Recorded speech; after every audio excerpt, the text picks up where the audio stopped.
Chapter 1334. I don't think Qin Mo is suitable for the Asian Cup. Forget about his amnesia, even with the injury on his hand, he is bound to make mistakes in the competition. There are too many unpredictable factors in the competition. With his amnesia, he isn't as good as he used to be. He won't be able to create any miracles. Even though it's a pity, I personally admire Qin Mo. But considering the big picture, I will vote against him, the person said resolutely.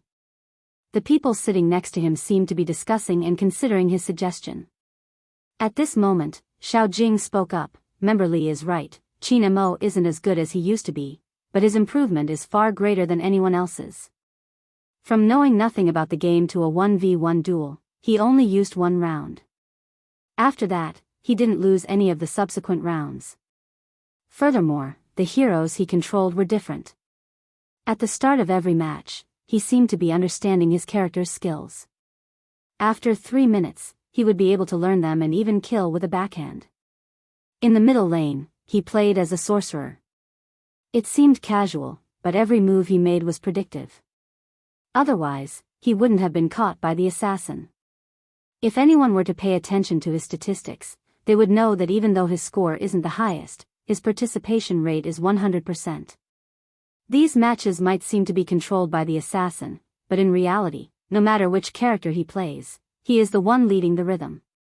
Furthermore, he wins every match. This game might not be difficult for professional players, but not all professional players are able to win every match. This is because other than himself, the other 4 teammates aren't controllable. If he wants to win, he has to control these factors and control the rhythm. Not only does he have to understand the strengths and weaknesses of his teammates, he has to be able to guess the positions of his opponents. At the very least, he has to achieve these 2 points. I won't talk about positioning and maneuvering because there are people here who don't play games. I just want to ask, who can do it? His voice was calm. This caused the resolute man to hesitate. Xiao Jing glanced at him. In the game, no one is more talented than Qin Mo. Even after so many years, I don't want to admit it, but it is a fact. Besides, he might have forgotten some things, but his body still remembers them. There is one thing that I don't agree with committee member Li because he is my opponent. Objectively speaking, Xiangnan is stronger than Supreme Alliance, but these people will always shatter my understanding. Supreme Alliance is a team that can never be judged from a 1-minute perspective because they will grow stronger with their opponents, and that is even more true for their captain. Mr. Li said that he couldn't create any miracles, but I didn't think so. After all, many people thought that he couldn't stop me, Fat Tai, and Luo all by himself. But in the end, he fought 1 against 3, and with a sliver of his health, he broke through the crystal and ignited the whole of China's esports. At that time, no one thought highly of him, just like now. Committee member Li didn't say anything else. He swallowed all the words he wanted to say and rubbed his forehead. He put down his pen and seemed to be thinking. The conference room was silent. Seeing the situation, the person in the middle scanned the room. Now, you should have your own thoughts. Let's vote, raise your hand if you agree. Xiao Jing was the first to raise his hand. Fatty and the others naturally followed. As for the others, regardless of what Xiao Jing said, they felt that it was safer to be conservative. In their position, they didn't wish to be meritorious. If Qin Mo really participated and anything happened during the competition, they would have to bear the responsibility. On the other hand, if Qin Mo didn't participate, at least there wouldn't be any accidents. For the first time, Fatty found it hard to breathe when he saw this. He didn't understand the meaning of calling them over. Only the 3 of them raised their hands. The others didn't seem to have any intention of agreeing. Just when Xiao Jing was about to put down his raised hand and leave, a voice suddenly rang out. Committee member Li seemed to have made a decision as he raised his hand. The 2 people sitting on his left and right also moved in the next second. Fatty's eyes started to waver in surprise. I was there for the competition, Xiao Jing mentioned. Committee member Li smiled. At that time, everyone stood up and applauded, as though they were using up all their emotions. It would be a pity if a contestant like Qin Mo was stopped. Hearing this, Xiao Jing's eyes lit up and he only said 2 words, "Thank you." Just like that, the 3 votes became 6. Qin Mo was saved. When it was time to leave, someone called out to Xiao Jing. "Captain Xiao, you are so smart, why can't you understand today's meeting? Why are you still speaking up for Qin Mo? If you didn't say anything, someone would have suggested for you to join Supreme Alliance temporarily and return to another team after the Asian Cup. It isn't impossible since it is for the greater good." Committee member Zhang, you seem to have misunderstood. Xiao Jing's voice was emotionless. I'm just speaking from a technical standpoint.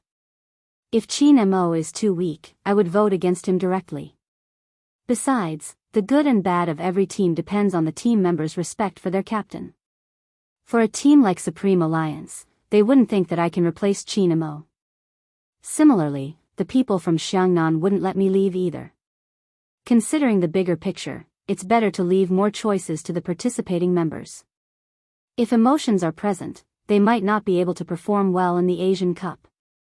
With that, Xiao Jing walked into the elevator with Fatty and Luo Luo.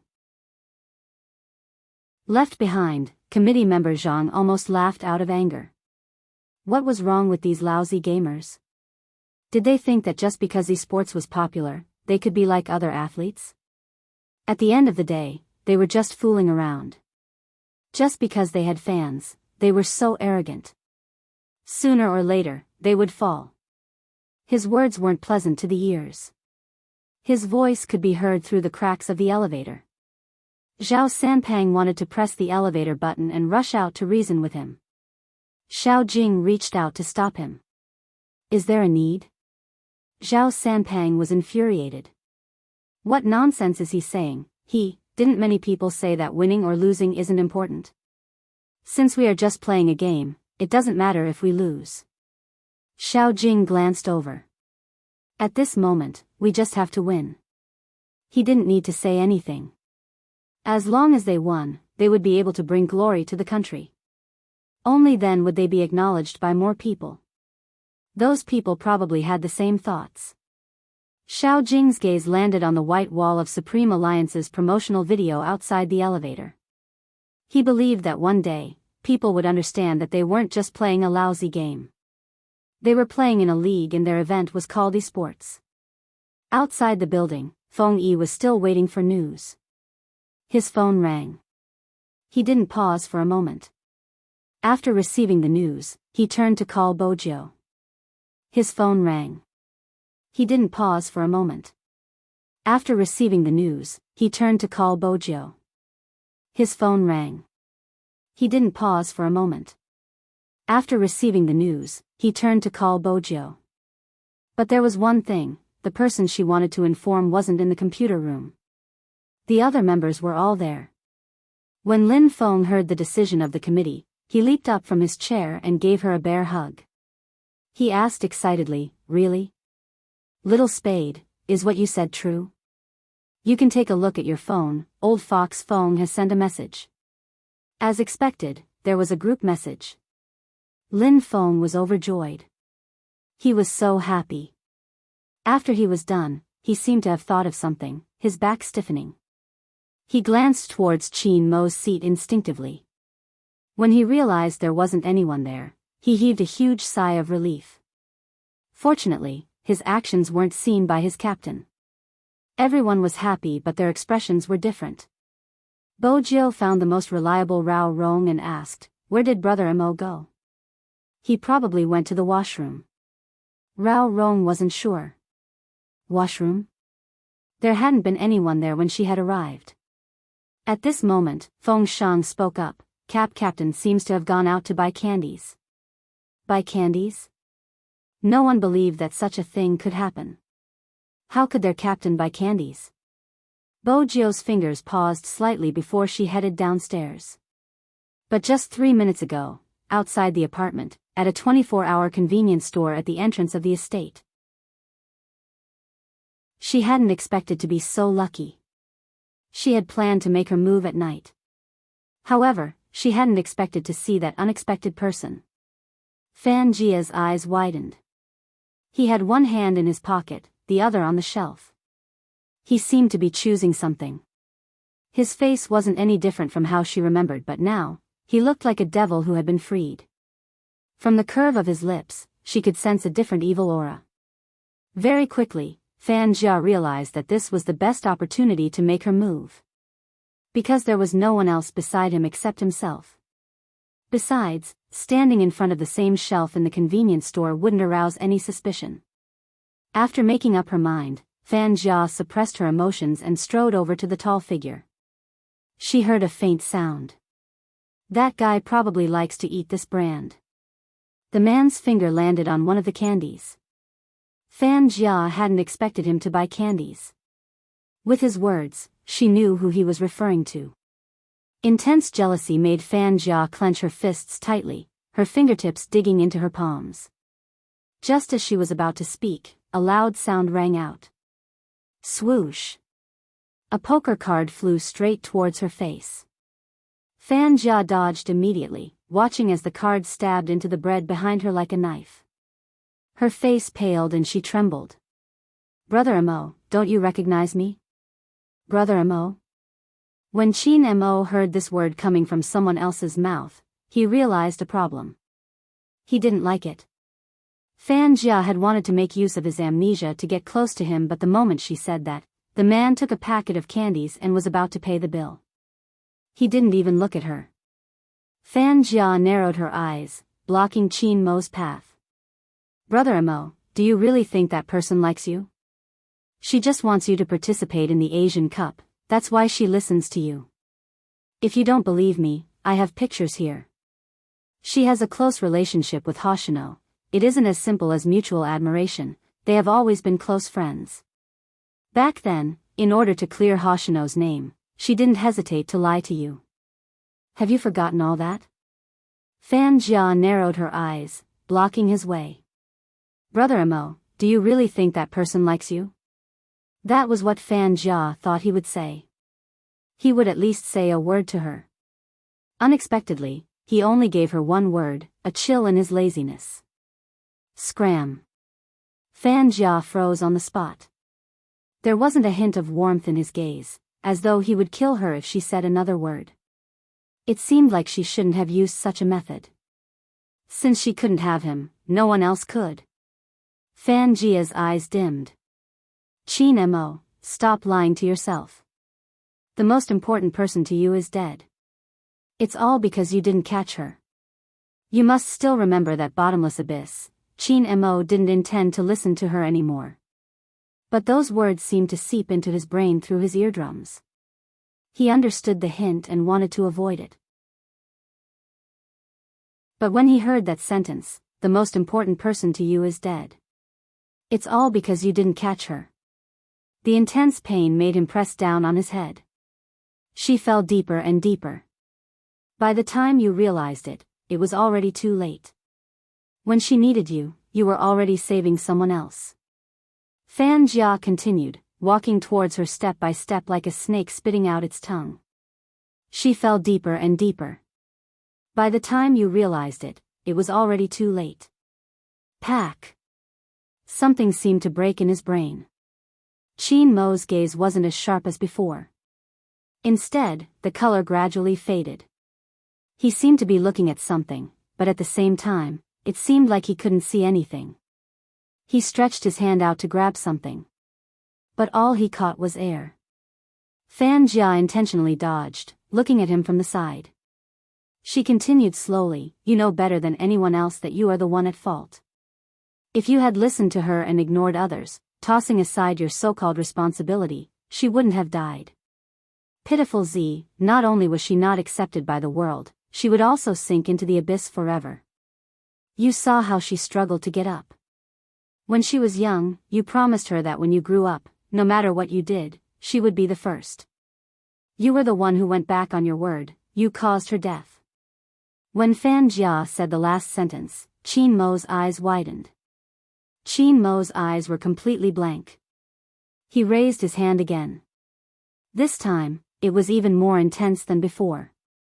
It was so intense that even his knuckles turned white. It was fragile yet tough. Back then, it was this tenacity that caused her brother to fail time and time again. She clenched her fists. This time, she didn't avoid him. Instead, she reached out to hold his hand. Chapter 1335. The smile on Fanjia's face froze.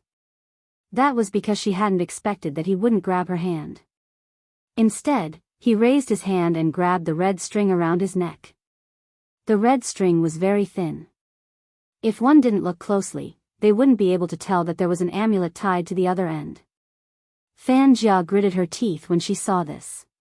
She couldn't accept that at this stage, he was still thinking about Z, who should have died a long time ago. The hypnosis wouldn't fail. When he had been in the Golden Triangle, he had seen the video that they had purposely played for him. Moreover, the environment by the lake and his amnesia. All these signs showed that he had been affected. Otherwise, he wouldn't have lost his memory. Now that she was doing a deep hypnosis, it was impossible for him not to break down. Fanjia looked at the pair of dazed eyes and lowered her voice. "Brother Mo, it's me." "You?" Qin Mo's eyes moved down slowly. Fanjia seemed to have seen hope, her eyes lighting up. "That's right, it's me." "Z, have you forgotten? You have been looking for me." "I haven't forgotten." Qin Mo released the amulet and smiled at Fanjia. "I have been looking for you." Fanjia knew she had succeeded. In his subconscious, he had treated her as Z. Back when she had approached him, she had wanted to use Z's identity because at that time, they had realized that Qin Mo's treatment of Z wasn't his usual style. But at that time, he had been too flawless. Even though they had obtained a lot of information, she had only appeared by his side for 3 days. She hadn't done anything and he had exposed her. He had even dug out information about the organization from her. Fanjia hadn't forgotten about this. She had thought that the best chance to become his lover hadn't been fulfilled. This time, it was different. He had a weakness that could be overcome and it was a fatal one. Since he wasn't willing to admit that that person had left, she would replace that person. Fanjia didn't care. Anyway, she had become the most important person in his heart. "Let's go, Brother Mo." Fanjia smiled lightly. Qin Mo arched a brow. "Where?" "A place without anyone else." Fanjia glanced to the side. "It's too noisy here." Qin Mo didn't object. He didn't know why, but there seemed to be a voice in his ears telling him that this person was very important. It wouldn't be wrong to listen to her. When he nodded, Fanjia's smile deepened. She reached out to grab his wrist. But what she grasped was indeed a piece of air. Fanjia frowned. Brother Mo, Qin Mo didn't know why he dodged. It seemed like a natural reaction. Fanjia tried again. This time, she wanted to hold on to him. But the result was the same. Fanjia inhaled deeply, looking extremely understanding. "It's fine, I know you aren't used to people approaching you, including me. Let's head back to our place first. We'll leave the country tomorrow or the day after." "All right." Qin Mo's agreement boosted her confidence. It seemed that it was only a matter of time. After a long time, he wouldn't reject her like he did now. Chapter 1336. Even though the answer was cold, Fanjia could see her life-saving talisman. But in that word, Fanjia could see her life-saving talisman. As long as he was around, the police wouldn't be able to find them. Fanjia didn't dare to stay any longer and urged Qin Mo to leave. But Qin Mo was still standing there. Fanjia followed his gaze. It was the box of sweets. Her eyes were filled with jealousy. "Brother Mo, if you don't leave with me, I'll be in danger. Do you want to see me die again?" Her words were like needles stabbing into Qin Mo's mind. He suddenly turned his head, following behind Fanjia as they exited the convenience store. At this moment, Fanjia only wanted to leave. She hurriedly hailed a cab by the roadside. After opening the door, she gave the driver an address and swiftly shut the windows, as though she didn't want Chin Mo to look outside. Right at this moment, Bojo walked towards the convenience store. She couldn't see the speeding cab across the street. Of course, the person in the cab wouldn't be able to see her from so far away. Bojo walked into the convenience store. She scanned her surroundings but didn't see the Almighty. He couldn't have gone back. If he did, she would definitely bump into him. But where did he go? Bojo frowned. She pondered for a moment before walking towards the employee. She reached out to hold the box, her lips lifting slightly. "Hello, I have a question." Thank you. The employee blushed and thanked her. Then, she fell into a daze, wondering how lucky she was to meet so many hunks today. Bojo saw that the girl was in a daze and wanted to repeat her question. "I want to ask, did you see a tall guy wearing a black trench coat just now? He doesn't like to talk and is very handsome. He's here to buy sweets." Handsome? The employee didn't even have time to think before she blurted out, "I saw him. Just now, he was still standing there." Then, a mysterious girl came and said something to him. Then, he left with that person. Girl? Bojo paused. The Almighty couldn't possibly know any girls.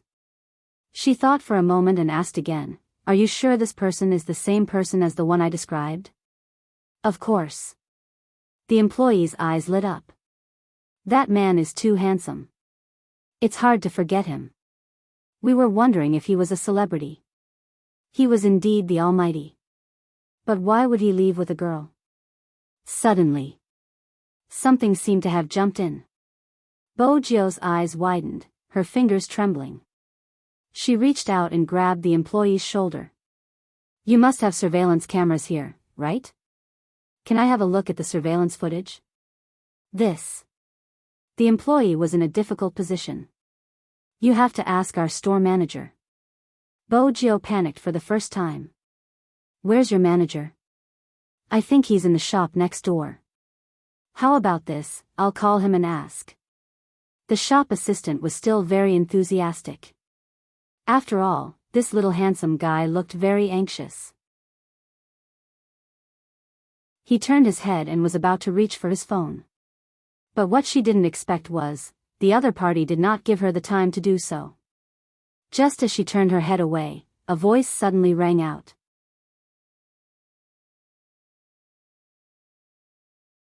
Chapter 1337. "Mister, what are you doing? This is our cashier counter, you can't enter as you please." The cashier was clearly frightened. How could anyone other than the staff touch the computer in the convenience store? But the pressure on her shoulders was too strong, she couldn't break free. The handsome youngster just said, "Sorry." The other hand took over her mouse. She watched as the hand moved the mouse and placed it on the keyboard. Even though it was only one hand, it was faster than her two hands. The file on the screen was quickly opened. Before she could clearly see what the young man was doing, the computer program changed. The cashier tilted her head, signaling for the staff to call the police. She mouthed, "Call 110." The staff was obviously shocked, pressing the phone button, afraid that the youngster would do something drastic. She covered the phone and said, "Hello," right at this moment. The image on the computer screen popped up.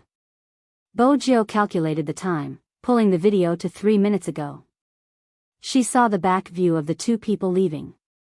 Then she continued to move forward. The camera couldn't capture the youngster's face, but there was a voice. Bojo could hear every single word she said clearly. "Fanjia." Bojo's fingers froze. When he heard that sentence, "You know better than anyone else that the person who made the biggest mistake in this matter was actually you.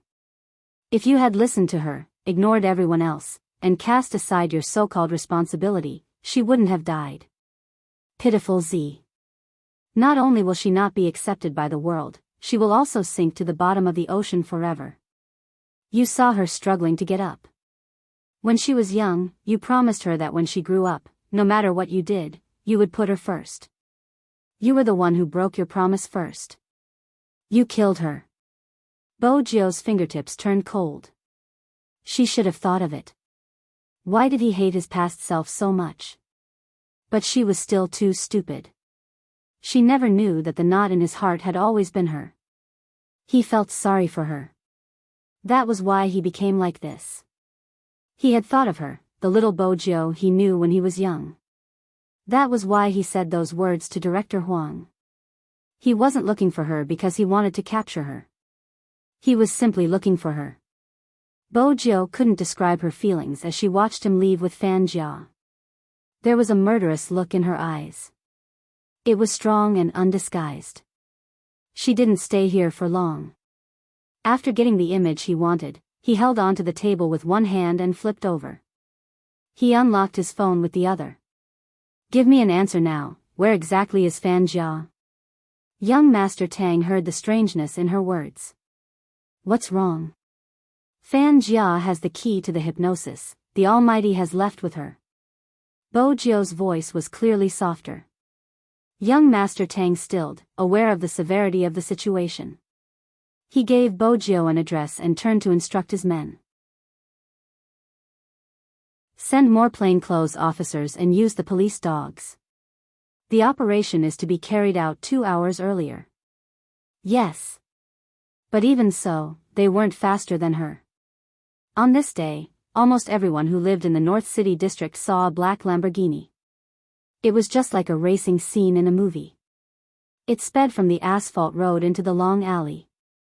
The left wheel was pressed against the wall, the car slanted as though it was a black bolt of lightning. Bojio held onto the steering wheel with one hand while the other looked at the back of the car. With a turn of her tail, she shook off the police car that had been following her. The police car had been called by the supermarket staff. At first, they had assumed that she was here to rob them, but when they saw her car, they chased her for a whole street. When they questioned the convenience store staff, they found out that she had only taken a glance at the supermarket surveillance camera. In that instant, they didn't know if they should continue the chase. Actually, they didn't need to think about it. Because no one could catch up to Z.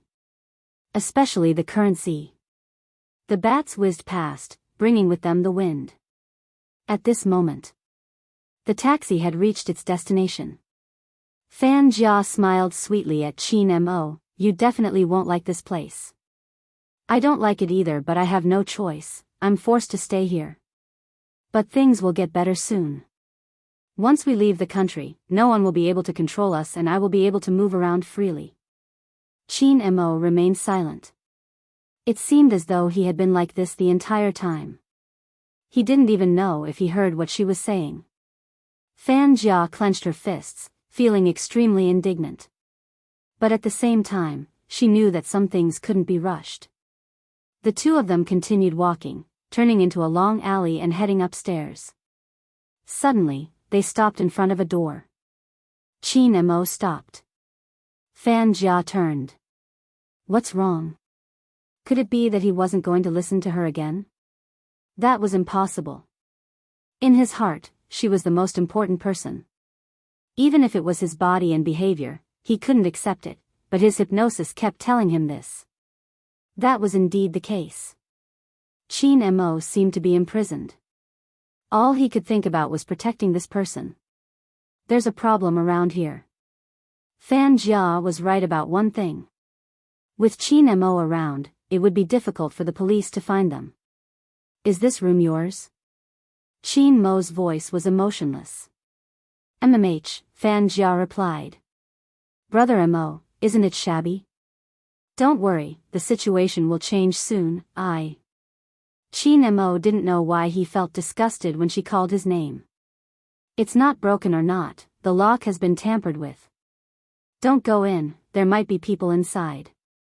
Continue walking forward and go down that way. Qin Mo nodded. Fan Jia broke out in cold sweat when she heard this. A cheap house like this wouldn't be visited by a thief. Under normal circumstances, staying in the room was one of the high-end methods of the police, waiting for the suspect to fall into the trap before taking action. Fortunately, this person had seen through it in advance. Fortunately, she had covered her face. Do you see the person smoking in front of the shop not far away? He should be a stalker. It's best if you don't act suspiciously. Qin Mo's voice was still emotionless. There was even a hint of disgust in his voice. Of course, Fan Jia could hear it. But so what? Wasn't he still trying to protect her with the words he said now? So this was what he had been relying on in the past. Childhood sweethearts who had grown up together. Even if she was a criminal, she could become the most unique one. Heh. From today onwards.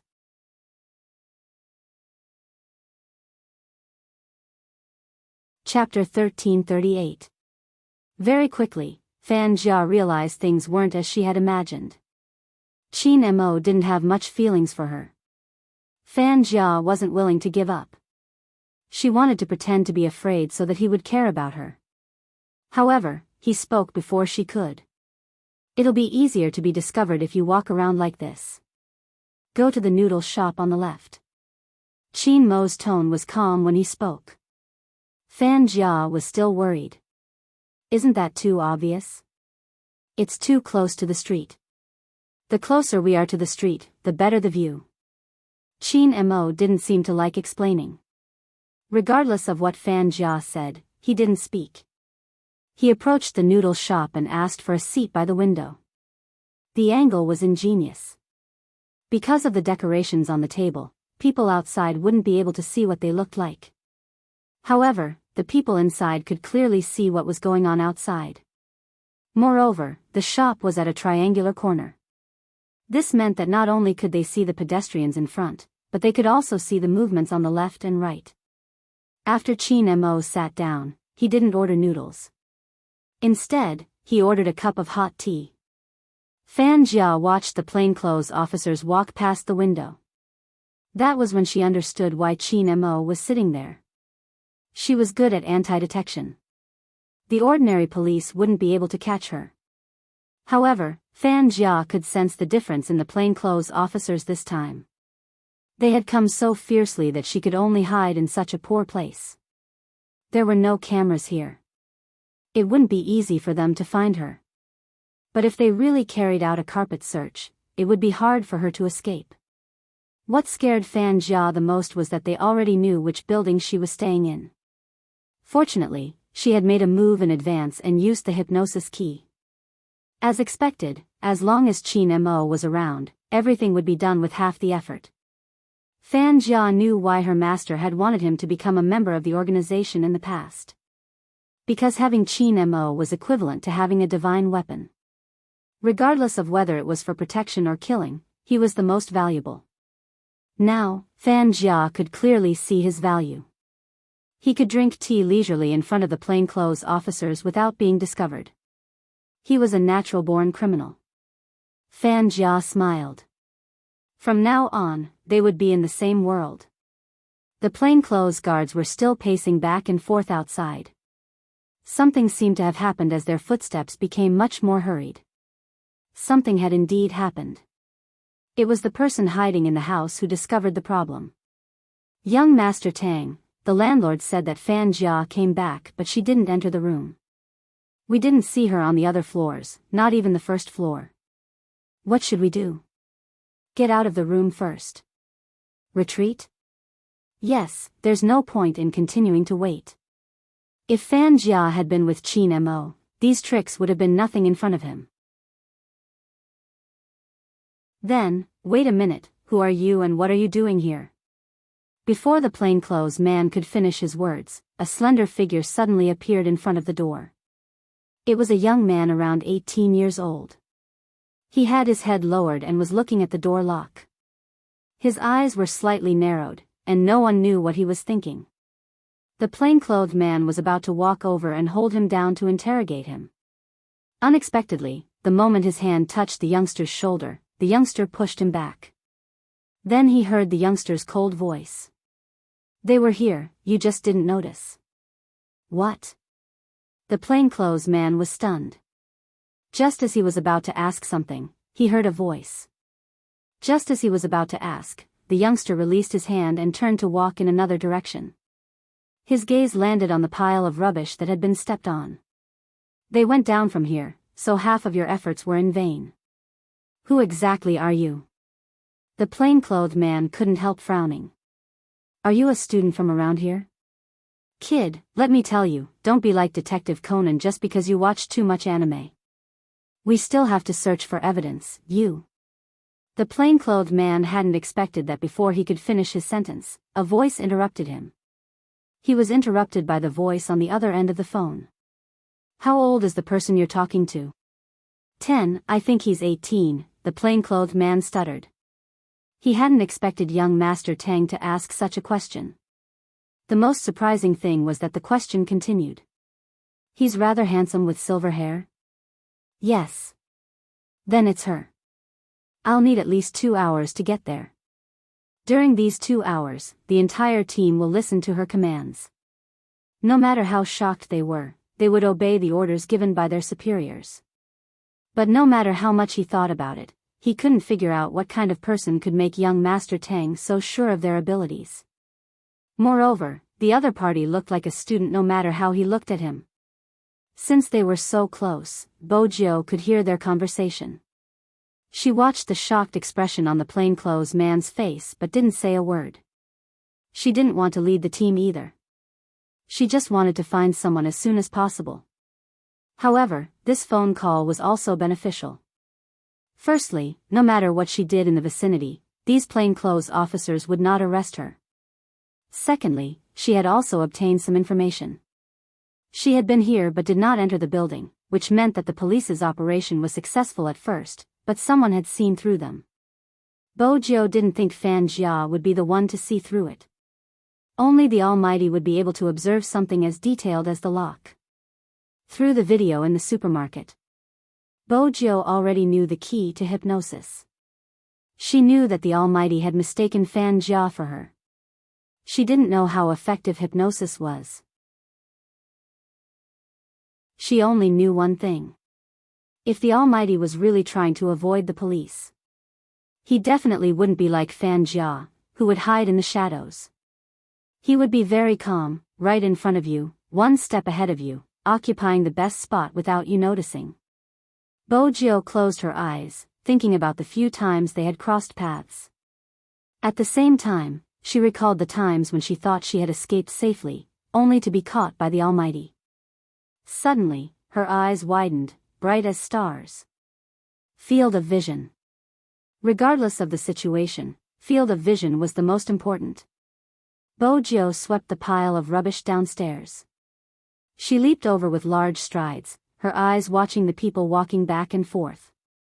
The environment here wasn't good. The streets were dirty and messy, even the building was on the verge of being demolished. Just like that, it was in an alley. But even such a place had its own terrain. Bojiu scanned the roads on her left, right, front, and back. Gradually, a map formed in her mind. This was the place to stay, this was the market, that was the convenience supermarket, and after another turn, there was a three-way junction, the noodle shop.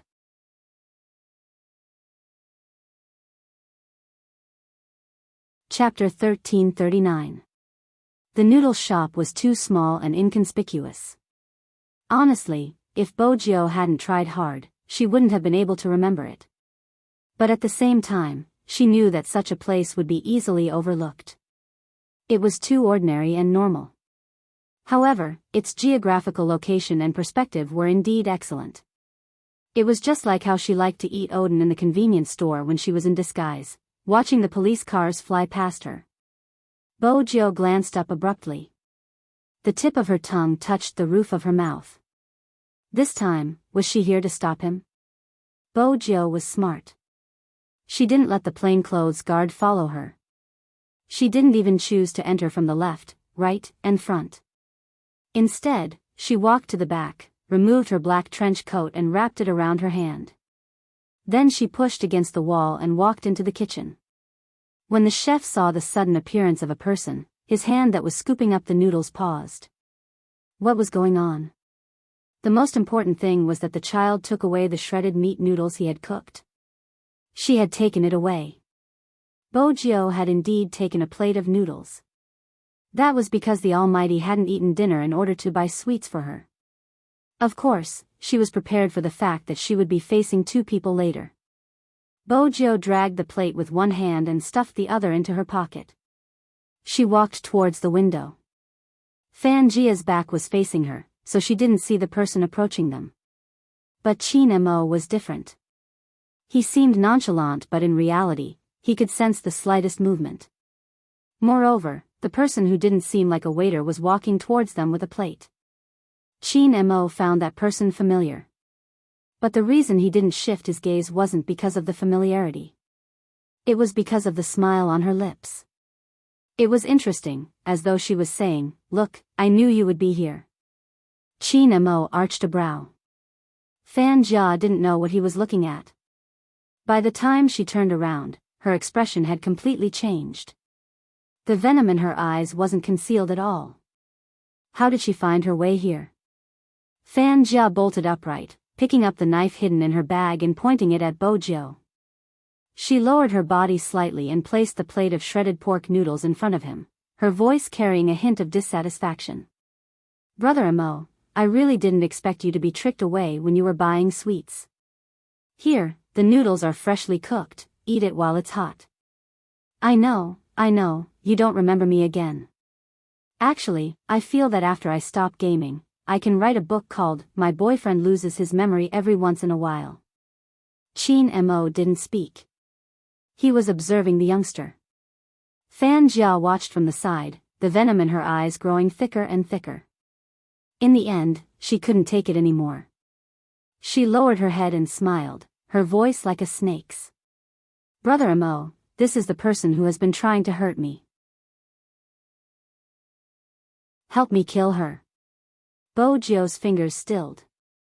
She knew very well what would happen if a hypnosis was turned on. She was still too impulsive and wanted to bring him back, so she walked in just like that. But she forgot about Fan Jia's treachery. Fan Jia seemed to be enjoying the feeling, her lips curling into an uncontrollable smile.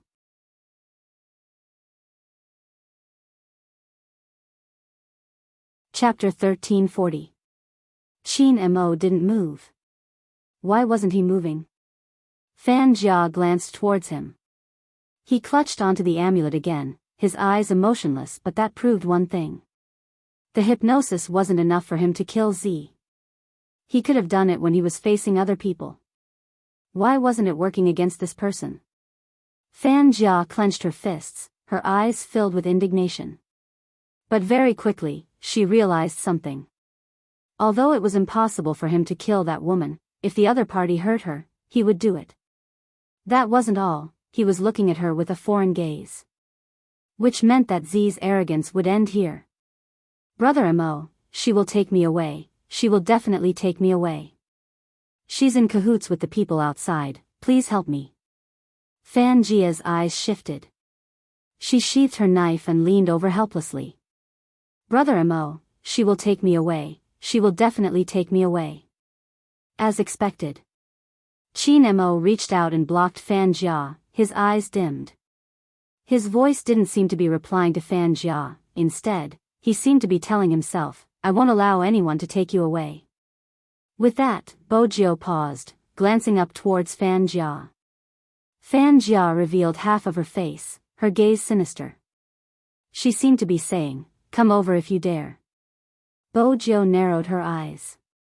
Indeed, she didn't like this scene, even though she was mentally prepared. Fan Jia was still acting pitiful, calling him Brother Mo, but in reality, she was trying to provoke Bojio.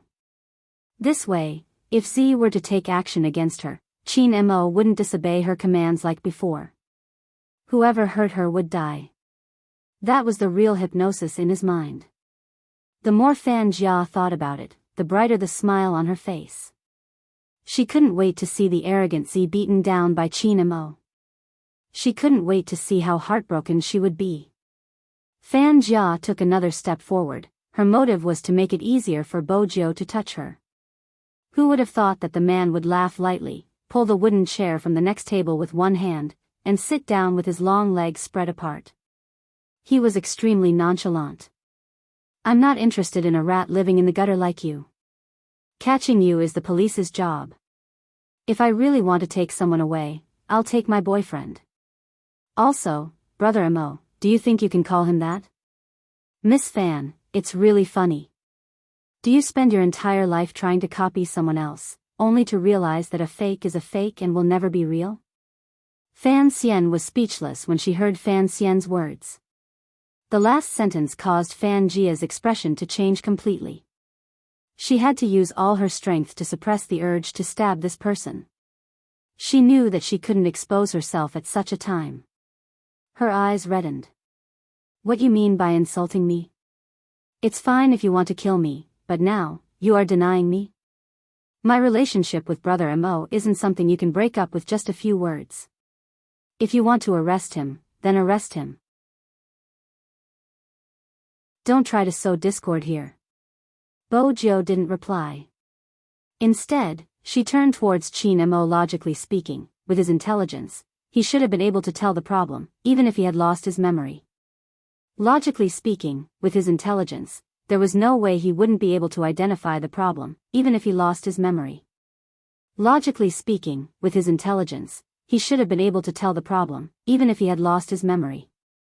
But now, he had no intention of not protecting Fan Jia. It had to do with the key of the hypnosis. During the setup, you set the fingerprint as the owner and it would recognize this fingerprint. At that time, Fan Jia had been the only person in front of him. That was the function of the key. It would cause a person's tolerance to collapse completely and then lure out the hypnosis in the deepest part of his mind, completing the setup. Unless there was a breakthrough. But Bo Jiu had no idea what was the breakthrough point in his heart. Originally, she had assumed that he would know the fake Fan Jia was the moment he saw her. But from the looks of it, it didn't matter anymore, it was the initial setup. She could only recover her memory. There was no other way. Or perhaps, she would watch him wherever he went. Bo Jiu glanced up, noticing that he was looking at her, his gaze deep. Then he asked, "Are you always this dirty?" Bo Jiu asked, "Dirty? There's something on your clothes. Didn't your family tell you that it's best not to climb over walls in places like the back kitchen?" Qin Mo's voice was neither warm nor cold, and there was even a hint of lecturing in it. Bo Jiu pouted. "In the past, my boyfriend told me about it, but now that he has lost his memory, he doesn't even care about me anymore. I'm almost a child that no one wants." Qin Mo looked at the youngster in front of him, his fingers pausing. It had nothing to do with him. Qin Mo didn't know why, but when he heard that sentence, his heart skipped a beat. He wanted to reach out his hand and touch that messy head of black hair. This thought made his chest ache intensely, as if he had betrayed someone. Bo Jiu sensed his odd behavior. Because it was too obvious, he held his chest with one hand, his brows furrowed, and even his lips were frighteningly pale. Just how painful was it for him to be like this? Bo Jiu reached out to help him, but he took a step back, one hand extended, still protecting Fan Jia. "I think I understand. What is your self-suggestion? Because you always feel that you didn't protect me well. That's why you ended up like this." Bo Jiu inhaled deeply, glancing at the plainclothes officers who were about to enter. She immediately signaled them not to come over. She understood the Almighty too well. Perhaps her approach was fine. But if it was the plainclothes officers, he would sense danger. Now, he would get rid of anything that was dangerous. Let them go. This was the first thing Bo Jiu said after she came out. The plainclothes officers widened their eyes, one of them didn't know whether to laugh or cry. "Do you know what you are talking about?" If it hadn't been for young Master Tang's orders, he would have assumed that the youngster wasn't helping them but the criminal. Even though he was the one who had found the criminal, he couldn't be so reckless.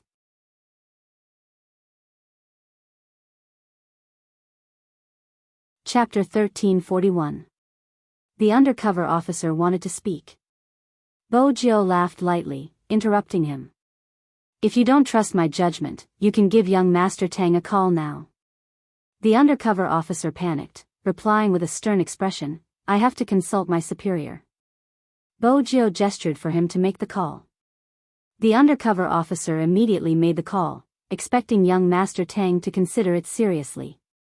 Unexpectedly, the instructions he received were the same as before. Just listen to her arrangements, but there is something she is trying to trick you about. Regardless of whether you rush in or not, Qin Mo will still be holding hostages. Nothing will happen if you let him go, but if you don't, there will be two outcomes. Innocent people will be implicated and the city will be plunged into chaos. This time, you aren't facing an ordinary criminal. He can't even be considered a criminal because he hasn't committed any actual crimes. Just as you said, he hasn't started holding hostages. If it wasn't for the person next to you, you wouldn't have found him. He wouldn't have needed to take any hostages. You can ask the person next to you. If Qin Mo really took a hostage, what would she do? Bojo laughed. Did you purposely put me on speaker? It's just holding hostages. I'll be Brother Mo's hostage later. I can't possibly watch my boyfriend leave with another woman. I have a temper too. Your temper is to be a hostage. Young Master Tang chuckled. You are going through so much trouble to prevent Qin Mo from having any bad records. Let me guess what you are trying to imply. You didn't allow everyone to take action because Qin Mo would take action if anyone harmed Fan Jia. On the other hand, as long as Fan Jia is safe, he wouldn't take any lives. This situation isn't comfortable at all. There are many people who like you. I think Hoshino isn't bad. Why do you have to spend the rest of your life on a tree? You can make more choices and we can make a deal. Hand Qin Mo over to me and you won't interfere with him. The Tang sect will provide you with anything you want and I promise nothing will happen to him. How about that? Bojo tapped her fingers. It's a good deal, but young Master Tang, you seem to have misunderstood something. In this world, there is only one thing I want, Qin Mo, that's a pity. Young Master Tang didn't sound regretful. He didn't seem surprised that she would make such a decision. I didn't expect Z to like someone so much. Bojo paused, lowering her voice. Just now, when Fan Jia ordered him to kill me, his first reaction was to grab the amulet I gave him when he was young. You won't understand, actually he loves you more than you love him. Young Master Tang chuckled. Didn't I tell you that Qin Mo and I are people who would risk our lives once we fall in love? Bojo wasn't as upset as before. I have to say, your love story can be comforting at times. Even though you are still single and haven't gotten the person you want, it doesn't stop you from sharing your thoughts. Young Master Tang. Is this gratitude? Bojo didn't think there was anything wrong with her sharp tongue. Anyone who tried to persuade her to break up with her brother Mo deserved to be stung. Bojo turned and walked back to the noodle shop. Qin Mo saw the interaction between her and the plainclothes officer outside. However, what she said next made him look up. They won't make a move for now, but I'm guessing you won't be at ease. How about this, I'll be your hostage. With a hostage, even if they have a sniper, they won't open fire. This was the first time Qin Mo had met a hostage. His gaze swept past her face. Her skin was so fair that even the fine hair could be seen clearly. She was smiling, the tip of her nose stained with dust. There was a small tuft of hair that was as harmless as a kitten. But there was a natural sense of danger. Anyone smart wouldn't choose this person as a hostage, Bojo knew he was thinking. She stood there, allowing him to size her up. She even leaned forward and asked, "Do you find me especially beautiful? Tie me up so you can admire me." Qin Mo arched a brow. Firstly, it was because of the distance. Secondly, it was because she was indeed beautiful. Fan Jia watched from the side, her teeth clenched in pain. We don't need a hostage. Then she walked out of the noodle shop. After she had taken 5 steps away, Qin Mo took a step forward. Bojo watched without a change in expression. This seemed to be the first time she saw his back view. She thought about it carefully. Because every time, he would be the first to watch her leave. In the past, she had always assumed that her departure would be the most painful. But now, she suddenly understood something. Back then, he was the one who had waited at the same spot the most painful. For some reason, Bojo was reminded of the interview. Someone had asked him why he wanted to play in the professional league. He had replied, because the person I'm looking for likes to play. It wasn't just when they were young. Even after they had grown up, he had always been waiting for her. Bojo's gaze followed the slender figure to the next spot. 5 steps. Did the hypnosis include staying a few meters away from Fan Jia? Bojo followed him. If he didn't want a hostage, she would be his neighbor. Fan Jia was certain that they wouldn't make a move.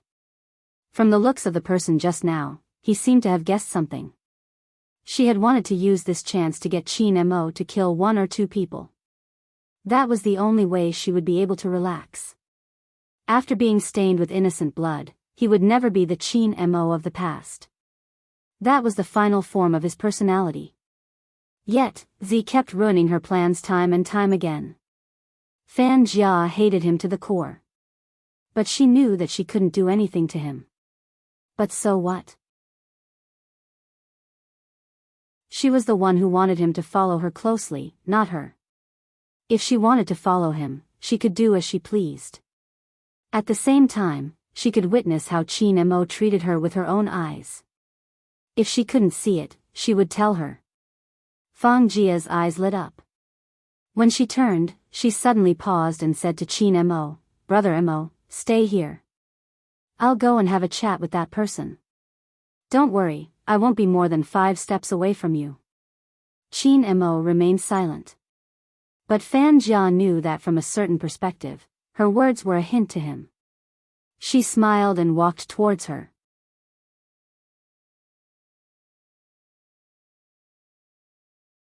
Chapter 1342.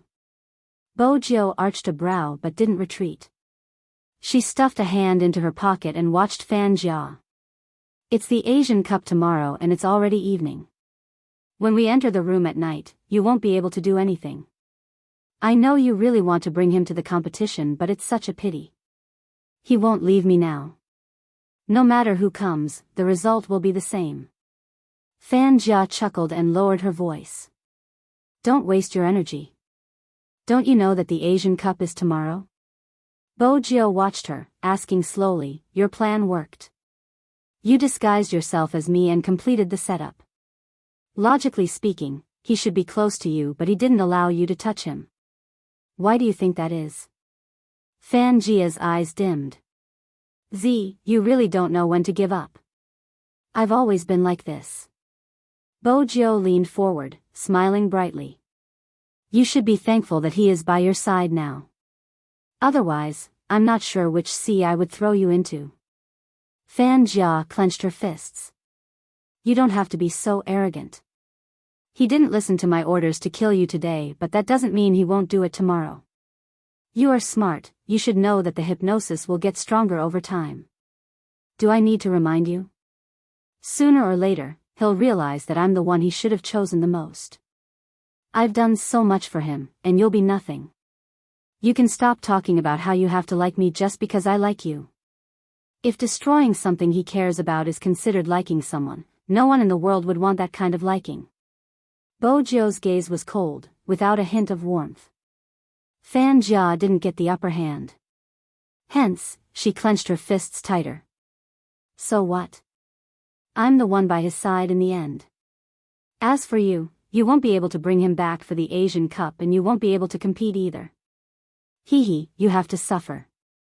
Z, no one who goes against me has a good ending. You're too naive.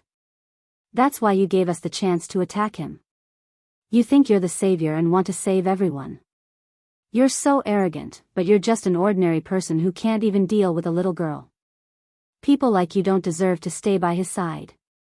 With that, she turned back to Qin Mo and smiled. "Brother Mo, let's head up."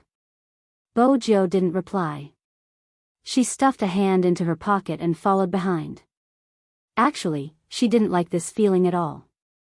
But she disliked not seeing him even more. Gradually, the sky darkened. The last ray of sunset also lost its color as night fell. Bojio's phone kept ringing, but she had no intention of picking it up. After receiving it, he didn't know how to tell Lin Feng and the others. She lost the Almighty again. Fan Jia was right about one thing. She was too pretentious and always failed to grasp what she should grasp. He knew that Fan Jia's target in Jiang City was him. She should have followed him 24/7 back then. But she had been distracted because she wanted to catch Fan Jia. There was a huge commotion online. In order to vent her anger, she had lost him again. With this thought, Bojio moved her fingers and glanced up.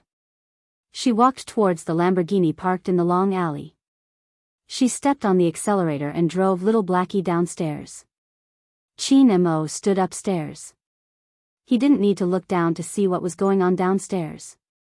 Even though the building was old, it had a good view. Standing in front of the window, he could see everything that was happening outside. At the start, he saw the youngster's drooping ears. He couldn't tell what she was thinking about. She didn't look as handsome as when she had served him noodles at the noodle shop. Instead, she looked pitiful. Qin Mo moved instinctively. He didn't want to continue watching. He didn't know why, but whenever he saw that person, he would feel a sharp pain in his chest. That kind of pain was unbearable several times. But the moment he left, he couldn't help but look again. When he stood by the window again, he realized that there was no one outside. Qin Mo couldn't describe the feeling. His chest finally stopped hurting, but the emptiness made him feel even worse. It was as though something had been dug out. There was even a very, very small voice that was saying something. Look, she finally couldn't wait any longer and left. Qin Mo reached out to grab the amulet around his neck. It was the only way he could get rid of the voice. Fan Jia stood at the side, watching the entire scene. Her eyes were filled with indignation. They were already in the same room, but his gaze never lingered on her. Brother Mo, Fan Jia said, her voice sounding like she was about to cry. I'm afraid that you will abandon me again. Qin Mo's gaze wavered. He tightened his grip. Fan Jia knew her voice worked. She walked over, wanting to take the chance to hug his waist from behind. However, he raised his eyes and walked to the window again, leaving only air behind. Fan Jia was infuriated. She followed his gaze and saw the culprit who had ruined her plan once again. What she couldn't stand the most was his gaze. Why did his gaze only land on that person? Qin Mo was indeed looking at her. It wasn't intentional, but the person standing at the bottom of the building was too dazzling. He didn't know where she had gotten a bunch of balloons from. They were huge and there were lights inside, colorful and beautiful. She seemed to know he was looking at her. She placed one hand into her pocket and smiled.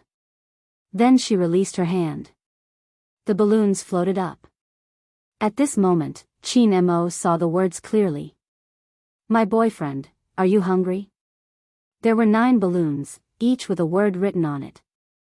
After seeing it, Qin Mo arched a brow. Even he didn't realize that the corners of his lips curved up slightly. But when Fan Jia saw the smile, her eyes were filled with jealousy. Bojio didn't care what Fan Jia thought. After knowing that Qin Mo had received her message, she called the delivery boy over. She bit on her pen and wrote a line of words on the delivery order. She smiled lightly. The food is for the customer in the building above. Please pass this paper to the handsome guy standing by the window. It was the first time the delivery boy had encountered such a situation. He glanced up at the balloons floating in the sky. Is that really your boyfriend? Bojio replied, adding another line on the list. The delivery boy was puzzled. Why is he with another girl? Because he lost his memory. Bojio paused. Then she laughed. My boyfriend is good at everything, but he always uses his memory loss to spite me. He isn't like that when he is normal. Any girl that tries to get close to him will be treated like a germ. The deliverman was confused. He looked like he didn't understand what she was saying. But nowadays, all sorts of weird things happened. Not to mention adding words on the delivery list. Some people who ordered takeout would even add on the condition, "Please send a handsome man to deliver it to me." The delivery boy went upstairs out of habit. Before he went upstairs, he took another look at the balloons. The next time his girlfriend was unhappy, he would do the same. It was rather romantic.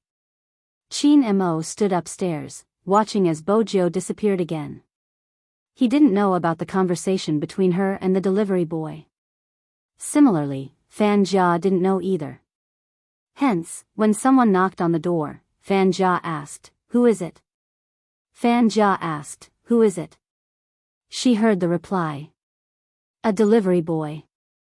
She took a moment before opening the door. She knew that Z was the one who had arranged for the delivery. Since it was here, she would accept it. Not only would she accept it, but she would also eat with Chin Mo. It was time for Z to experience what it felt like to watch the two of them eat. Unexpectedly, after she opened the door, the delivery boy greeted her. "Hello." Then he added, "Handsome, there's a note for you." But Fan Jia couldn't stop him in time. Chin Mo walked over and took the note. There was a line on it. "Do you like the balloons I gave you? Boyfriend." Fan Jia was infuriated. She hadn't expected that her actions would inadvertently allow Z to spread the news. But that wasn't the end. "I ordered 2 sets of rice, one for myself and one for the delivery boy. I heard it's for couples. Even though it's a distance away, Brother Mo, you can see me eating when you lower your head." Chin Mo wasn't interested in how others ate. He was just curious about what the youngster was doing. He walked towards the window. Fan Jia's wish had failed. She lost all her patience. She didn't want Z to see anything else. "Brother Mo, it's getting late. Let's sleep." She naturally switched off the lights in the living room and strolled towards the bedroom. She knew that even if Chin Mo wasn't intimate with her, he had to maintain a distance that could protect her. Fan Jia smiled faintly as Chin Mo walked towards her. He didn't go to the living room window. Her lips curved upwards. She had said it before, it was useless. This person belonged to her. The hypnosis would be activated for more than 24 hours tomorrow afternoon. Once the 24 hours were up, she would be able to order him to kill. By then, his hands would be stained with blood. Fan Jia was patient. She didn't mind waiting a little longer. However, she also noticed something. That amulet was an eyesore. Every time it interfered with her words. She had to wait a little longer. After a night, she would be able to get rid of this thing. The smile on Fan Jia's face deepened at the thought. She had thought that Chin Mo would enter the bedroom with her. Unexpectedly, he stopped outside the bedroom, a full 5 steps away. He didn't seem to have any intention of entering. Fan Jia panicked. "Brother Mo, aren't you going to sleep? Are you going to stand here for the whole night?" In response, he leaned against the wall, stood slanted, hands in his pockets, and slowly closed his eyes. His meaning was very obvious. Fan Jia wanted to eat with him. Who would have thought that he wouldn't even speak, let alone talk about eating or not eating? Without standing by the window, he was like a devil who had lost interest in his surroundings. He was covered in darkness. Fan Jia tried to order him, but she was worried that it would backfire. It didn't matter if she waited another night. Anyway, they were sharing the same room. As for Z, she was afraid that she would think of many things. She didn't believe that Z could be that calm. Bojo wasn't that calm. Especially when she saw the light go off, the smile on her face disappeared. She threw the set meal into the bin. She told herself not to think too much. But she couldn't control herself and lit a cigarette for herself. The temperature outside was very low. She didn't know what the temperature in the room was like. She just felt cold all over. Fortunately, there was a heater in the car. But she didn't want to stay in the car. She wanted him to see her. She stood downstairs and smoked 7 or 8 cigarettes. When she couldn't take it anymore, she opened the car door. Bojo knew that Fan Jia wasn't going to give them any chance to interact. But she didn't know if he was moved by what she had shown him. This was the first time Bojo felt that time was passing so slowly. The night was hard to bear. But if they really took action to capture Fan Jia, she would fall into the opponent's trap. Bojo lifted her lids and glanced at the watch on her wrist. It was already 11 a.m. There were less than 12 hours until the competition started. 12 hours. How was she going to recover her memory? Bojo thought of many plans, but none of them were practical. When it was 2 a.m., she forced herself to rest. Because Fan Jia would definitely have something up her sleeve. Moreover, the longer the hypnosis, the harder it would be to break. She knew that Fan Jia was just wasting time by dragging it out. But even so, Bojo didn't know how to overcome it. She reached out and rubbed her temples. She looked at the cigarette butts on the floor. When she glanced at her watch again, another hour had passed. The comments online were still there. It was probably because there were less than 10 hours left. The official website started to count down. Even until now, there were still people who objected that Qin Mo and Spade Z shouldn't participate. Bojo's fingers slid. It was too cold. It was indeed cold. But she couldn't let go. Her fingers slid a few times. In the end, she tapped on a phone number. He Honghua. When He Honghua received the call, she woke up instantly. Joe, is that Joe? It's me. Bojo chuckled. She glanced up at the darkened windows.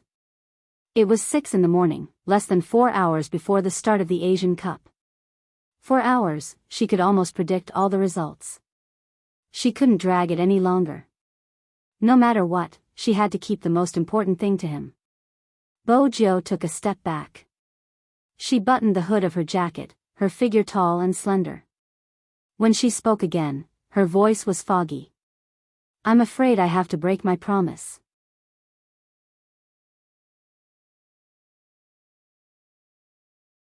Chapter 1343. He Honghua supported her head with her fingers. Joe, why do you have to do this? You're just wasting your energy and the comments online won't stop. Bojo glanced up, her gaze landing on a spot. She laughed lightly. I don't care. He Honghua stilled. The phone hung up. She knew she had made up her mind. In reality, He Honghua didn't know that Bojo wasn't lying. She wasn't the same as the other members of Supreme Alliance. It wasn't just esports, it was just him. She stopped because she wanted his victory to be even more pure. No one could predict the irresponsible remarks of some people. In order to avoid trouble and to ease He Honghua's worry, it wasn't a big deal for her to give up. But if he regained his memory one day, would he feel regretful? There was also Yao Yao, Lin Feng, Uncle and the others. Their hard work. That was the reason for her decision. Bojo stuffed her phone into her pocket. In less than half an hour, the sky would be completely bright. She leaned over to retrieve a pair of black leather gloves and a baseball bat. She held it in one hand and walked up the stairs. She used the bat to knock on the small window of the old-fashioned door. Whoosh! The floor was filled with glass shards. Bojo wasn't afraid since she wore the gloves. She pressed down with both hands, arched her body and entered. She landed quickly. Qin Mo was leaning against the wall. When he heard the noise, he opened his eyes and looked at the youngster. Fan Jia ran out of the bedroom, her eyes widening at the sight. She hadn't expected him to use such a method to get in. Bojo didn't seem to see her, her gaze landing on Qin Mo. She smiled lightly. I have something to attend to and will be away for half a day. Before I leave, I want to tell you something. The most important person to you will always be around. What she is most upset about is that when you were looking for her, she didn't even realize it, giving someone a chance to take advantage of you, allowing them to grab hold of your weakness. You said that you want to stand in the most dazzling place and wait for her to notice you. You joined the professional league because she likes to play games. Now, it's her turn to wait for you. It doesn't matter how long it takes. Brother Mo, that's the competition you want to participate in the most. You should come. Qin Mo's fingers moved. His chest felt like it was being pressed by a huge rock, especially when he saw the youngster turn and leave after saying that. That suffocating feeling became extremely clear. Xinghua was worried that something would happen, so he asked, Brother Mo, are you going to leave me behind again to do something else? This sentence was like a code that pierced through a certain part of Qin Mo's expression. I won't. That's right. Never again. He never wanted to leave that man behind and do something else. Knowing that she could sway him by saying that, Fan Jia smiled faintly. She knew what Z was going to do. He was still harboring illusions. No one in this world could break the hypnosis, and Qin Mo couldn't recover his memory unless he could turn back time. Fan Jia glanced at the time on the clock, the smile in her eyes deepening. She still had to thank some people, the illegitimate fans who intentionally went against the officials. If it wasn't for them expressing their love, they would have stirred up negative discussions and caused Supreme Alliance trouble. Otherwise, she wouldn't have gotten what she wanted. These were the people that Feng Yi couldn't deal with. If he didn't deal with it, the rumors would spread even faster. If he didn't deal with it, there would be more rumors like Supreme Alliance didn't cherish their fans. Under such circumstances, Feng Yi would only run in two directions, which would cause him to be exhausted. That was what she had grasped at that time. Now, Supreme Alliance wouldn't be able to escape from the abyss of suffering. She didn't need to do anything else. With those illegitimate fans around, the team would only get worse. As for Z, she would suffer the same fate. With that in mind, Fan Jia glanced over, catching sight of Qin Mo's hand pressing on his heart. She had never seen him in such a state. She wanted to reach out to help him. But he clutched onto the amulet again. Again and again. She couldn't even compare to a lousy amulet. Outside the building, Bojio turned on the taillights of the Lamborghini. Bojio switched on the taillights of the Lamborghini.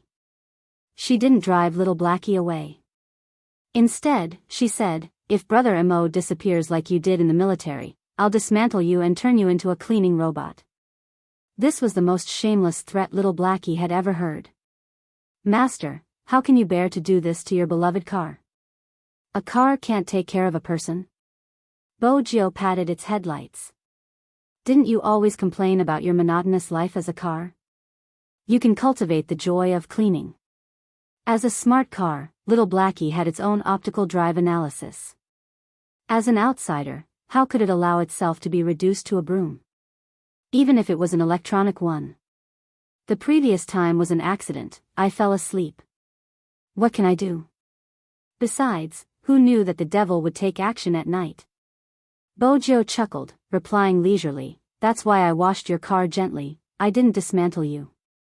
Little Blackie felt that Master was in danger today. He was afraid that he would lose his life. Hence, he adjusted the channel, using his most magnetic and serious voice. Master, don't worry, I won't let anyone touch your little vixen. Wherever he is, I will be there, I won't lose him. Bojio didn't say anything else, she patted it again. Little Blackie shivered, turning the headlights up a notch. When the plainclothes officers saw this scene, they only felt that they had encountered some kind of supernatural incident. They all looked at each other. They were all standing here, and the young man was really interesting. He didn't ask them for help, but actually asked for a car. The sky in the east started to brighten. It was impossible for General Qin not to receive Qin Mo's news. While Deputy Zhang was reporting, Movie Queen had already woken up. She had wanted to hear something. It was impossible for someone like General Qin to not notice the presence of another person. After Deputy Zhang left, General Qin walked to the corner. He walked to the corner and looked at the pajamas on the ground. Then, he squatted down, reached out a hand, and pulled his wife into his arms. He was wearing a military uniform. Even if you don't believe me, you have to believe in our son. He will be fine. I should have realized it a long time ago. We were too selfish back then. When we were busy, we sent him overseas. When we weren't busy, we wanted to bring him back. We didn't even ask him if he was willing. Movie Queen was no different from a child in General Chin's embrace. Tears welled up in her eyes. He has treasured that amulet since he was young. I don't know what he placed in it. When I asked Dad, he said that it was a memory he didn't want to forget. All these years, we thought it was best for him not to remember it. After all, that way, he could live a normal life in Jiang City. But who knew what he was thinking? General Qin hugged her tighter. It's all my fault, I'm to blame. I should blame you. Let me tell you, if our son doesn't come back, we will divorce. Movie Queen didn't let go of him. Do you think that amulet will protect our son? General Qin, who never believed in such things, lowered his voice. It definitely will. If that little girl was still around, she would definitely protect him. After all, the two of them had been so close in the past. After all, in order to clear Zi's name, he had done so much. No one knew about it. Perhaps, he didn't care about it. When he was young, his son had told him not to catch anyone who knew how to use a computer. At that time, he had treated it as a child's words. Now that he thought about it, it was probably because he liked it too much. Hence, he had thought about it in the future. Yes, because he liked it too much. The first reaction of liking was to protect it. Qin Mo wasn't the only one who thought about it. Bo Jiu too. She had never been so clear about it before. What did she want? It wasn't just to protect that person. It was to protect that person's dream. Since it was a dream, she had to stand in a corner and be clean. Ding, that was the sound of the mall's door being pushed open. At 8:00, some places weren't open yet. Of course, there were still people working. At 8:30, the crowd started to surge. Bo Jiu walked in. The sales lady smiled. Hello, do you need me to make an introduction? The men's clothing isn't on this floor. I know. Bo Jiu stuffed her hands into her pockets and removed her mask. She smiled. But, I didn't go the wrong way. When she saw that face, the sales lady's heart skipped a beat. It was really, really, really, really handsome. Right at this moment. Jiang City, Bird's Nest. The transparent building was 258,000 square meters. There were fans queuing up to check their tickets and enter. There were balloons flying into the sky and three-dimensional cosplayers. Under the camera, it was a cool and spectacular sight. As time passed by, all the units were ready. The director in charge of the live stream directed the floor staff. For the third time, they tested the volume and network. Everything was in place. At 9:00, all the competing teams started to enter. There were 4 teams in this competition. It was like a 2-on-1 battle. The 2 teams that won would enter the finals. They had already drawn lots the last time. Many people were saying that it was fortunate that Supreme Alliance wasn't up against the Japanese. Otherwise, they would have been finished before the competition had even started. That wasn't wrong. However, the Japanese weren't the only strong team in the Asian Cup. Every team that could participate in the competition was at the international level. Many experienced esports fans felt that Supreme Alliance wouldn't be able to go up against them. 9:15 p.m. Supreme Alliance's lounge. Lin Feng glanced up. Still no news? Yun, who was the one who replied. It had never been so gloomy. But some of the fans felt as though they had helped their idols, getting rid of all the people who didn't treat their team well. Shui Yao Yao and Coco looked at a corner, in a daze. It seemed as though they had lost all their fighting spirit. At this moment, the door opened. It was Feng Yi. He didn't look any different from before, his suit still neat. He glanced around the lounge and smiled. Do you guys want to lose before the battle starts? Do you guys not even have a chance to let Little Spade and young Master Qin come back? Of course not. Feng Shang bolted up, his face flushed. Feng Yi glanced at his brother, raising his hand in a gesture that Qin Mo used to do backstage. Since that isn't the case, play well. Don't tell me you can't do it. Who said we can't? Swoosh. Everyone put their hands on it. Feng Yi chuckled. Do you know, once you compete, the people here will be able to see you again.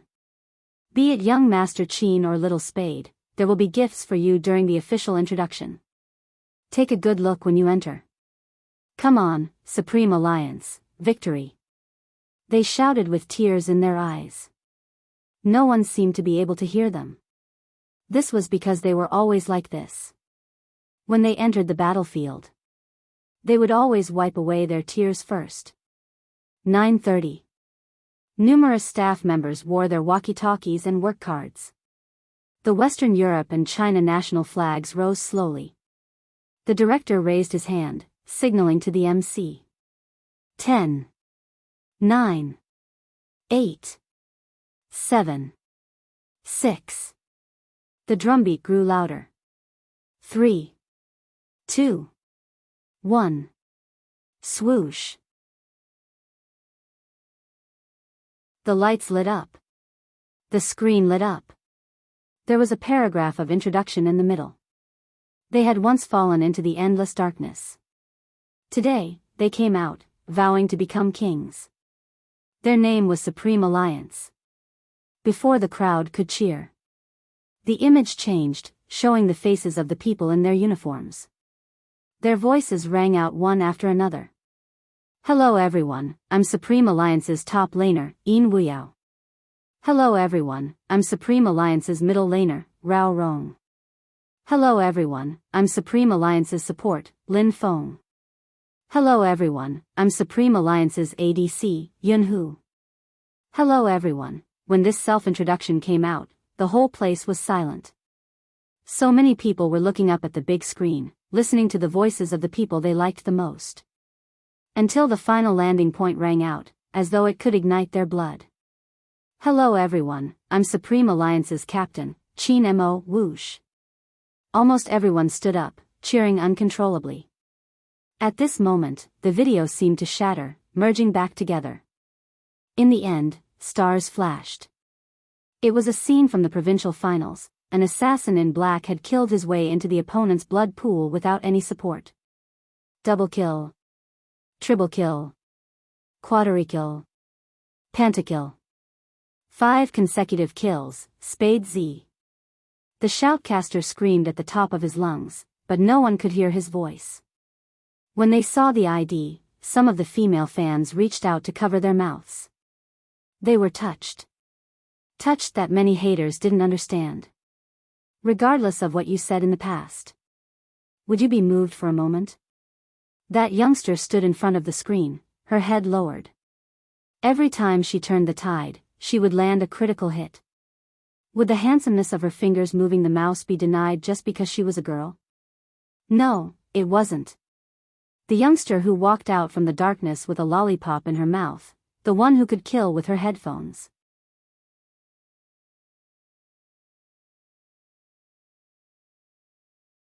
Chapter 1344. Right at this moment, as though to coincide with the scene, the host in a suit picked up the microphone and announced, "The Hero Asia Finals officially begins." Pa! The light beam shot down. All sounds and images froze. The focus was on the left and right sides. Supreme Alliance was on the left and Theo on the right. Everyone was cheering for the team they supported. A gust of wind blew, causing his black and red uniform to flutter. Another person wearing the same combat uniform walked out from inside. Their eyes were deep, as though they were burning with fire. Some people said that they had all the meaning of youth in them. You and your dorm mates would fight in front of the computer just to watch a match. The youngster you loved hugged you and said, "Look, this is the team I like." You and your bestie can talk about them until the wee hours of the morning under the same quilt. Just when you thought that was the end of life, you would lift your head and see that there was a team that had never aged. Regardless of how many years passed, they would never forget. But now, they were missing 2 members. The 2 that were supposed to be at the front didn't appear, even though some of them were mentally prepared. But when he saw this lineup, his face went blank for a moment. Some of the audience members who had stood up returned to their seats with disappointment written all over their faces. Some of them had even begun to whisper to each other. Why isn't Almighty Qin here? I thought Big Spade and Almighty Qin would appear. Even though there have always been discussions online, they shouldn't be unable to withstand this pressure. Seriously, the tickets were wasted. Sometimes, esports players faced such situations. They were the ones who said that Qin Mo had lost his ability. Now that he wasn't coming, they said that he couldn't withstand the pressure. It wasn't as if the Supreme Alliance couldn't hear it. Even Theo heard them. He didn't understand, but when he saw the commotion, he glanced over and asked the interpreter beside him. There was a slight change in the atmosphere. But regardless of the atmosphere, it was brought back by the host. Everyone must be looking forward to seeing how exciting the 2 teams will be. Let's cut to the chase and take a look at the order of the first 2 matches. They were both international teams. Of course, he would not come to the competition with an attitude of underestimating his opponent. But the news of Qin Mo's absence was a pleasant surprise for Theo.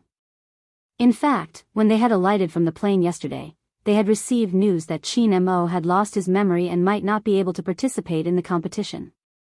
But they always thought that it was just fake news sent out to confuse them. Now, it seemed that it was true. They didn't have to worry too much. After all, in this kind of internationally sports competition, the Chinese teams were always at the bottom. They were also fearful of Qin Mo, who had once given them a hard time. They had even specially trained him for a month. Now, Theo had a secret weapon. It was obvious that Supreme Alliance wasn't their match. Supreme Alliance's lineup is out. Rao Rong, 1-on-1. It was Yin Wuyao and Lin Feng. If it were me, I would also choose the same order of appearance, the commentator said. Another commentator said, oh? Why? Theo's team doesn't just have strong teamwork, they are also one of the best in individual combat. Supreme Alliance will have to grit their teeth and win one of the 2 matches. That way, they will have a chance to enter the team battle. If they don't win this match, it will mean that Supreme Alliance has lost. Which means you think Supreme Alliance will have a tough match. This is the Asian Cup after all, but I believe in each team's ability. The shoutcasters were from different countries and with them, it would be easier for them to look at the situation. Rao Rong is up. I remember he has always been a team controller. Is he really fine in a solo match? You don't know about this. In fact, for a long time, when Rao Rong was in another team, even when he was the team controller, he dealt the most damage in the entire team. That shows how strong he is in solo fights. Moreover, as a starter, it is normal to admit that there is a lot of psychological pressure.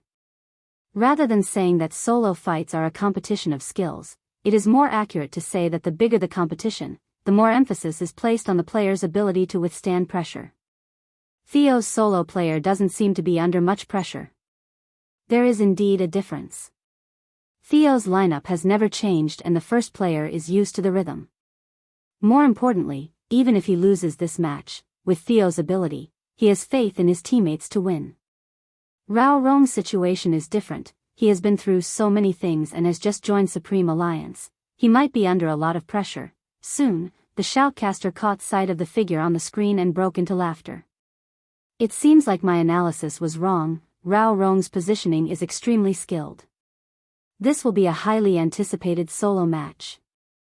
Indeed, the moment Rao Rong put on his earpiece, he seemed to have transformed into a different person.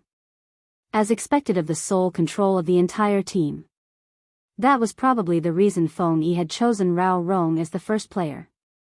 That was because no matter what competition he was in, he would never be affected by the outside world. Time trickled by. The battle was getting more and more intense, causing everyone to be very nervous. Very soon, the Supreme Alliance members realized something. Theo wasn't a weakling, he was able to predict Rao Rong's position and deal damage. Anxiety seeped out from everyone's hearts. It was a full 10 minutes of battle. Both of them returned to the city with low HP. Soon, someone noticed a problem. If this goes on, Supreme Alliance will definitely lose. Why? At the end of the day, Rao Rong is best suited as a team controller. The team controller has to coordinate with his teammates to bring out his strongest side. Now that he has been placed in this position, it is obvious that Supreme Alliance wants to win this match. No, it should be said that Supreme Alliance wants to win the first 2 matches. It would be best if they don't engage in the last team battle with Theo because they know that with their current lineup, they won't be able to win. Hence, they sent Rao Rong. In terms of speed, technique, and condition, Rao Rong is undoubtedly outstanding. After all, he is one of the 3 pillars along with Qin Mo and Xiao Jing. But the team controller's damage isn't high. If the battle drags on, Rao Rong will be finished. Just as he finished speaking, Yi Zichen's eyes widened. The other player was already heading towards Rao Rong. Everyone's eyes widened in shock. Just as everyone thought Rao Rong was about to be caught, he moved nimbly and turned the tables. Supreme Alliance had won this single battle. Shui Yaoyao watched from the side. She paused for a moment, then turned around and hugged Coco, who was still biting the rabbit's ear. Her happiness seemed to be contagious. Well done. When Rao Rong returned, everyone patted him on the shoulder.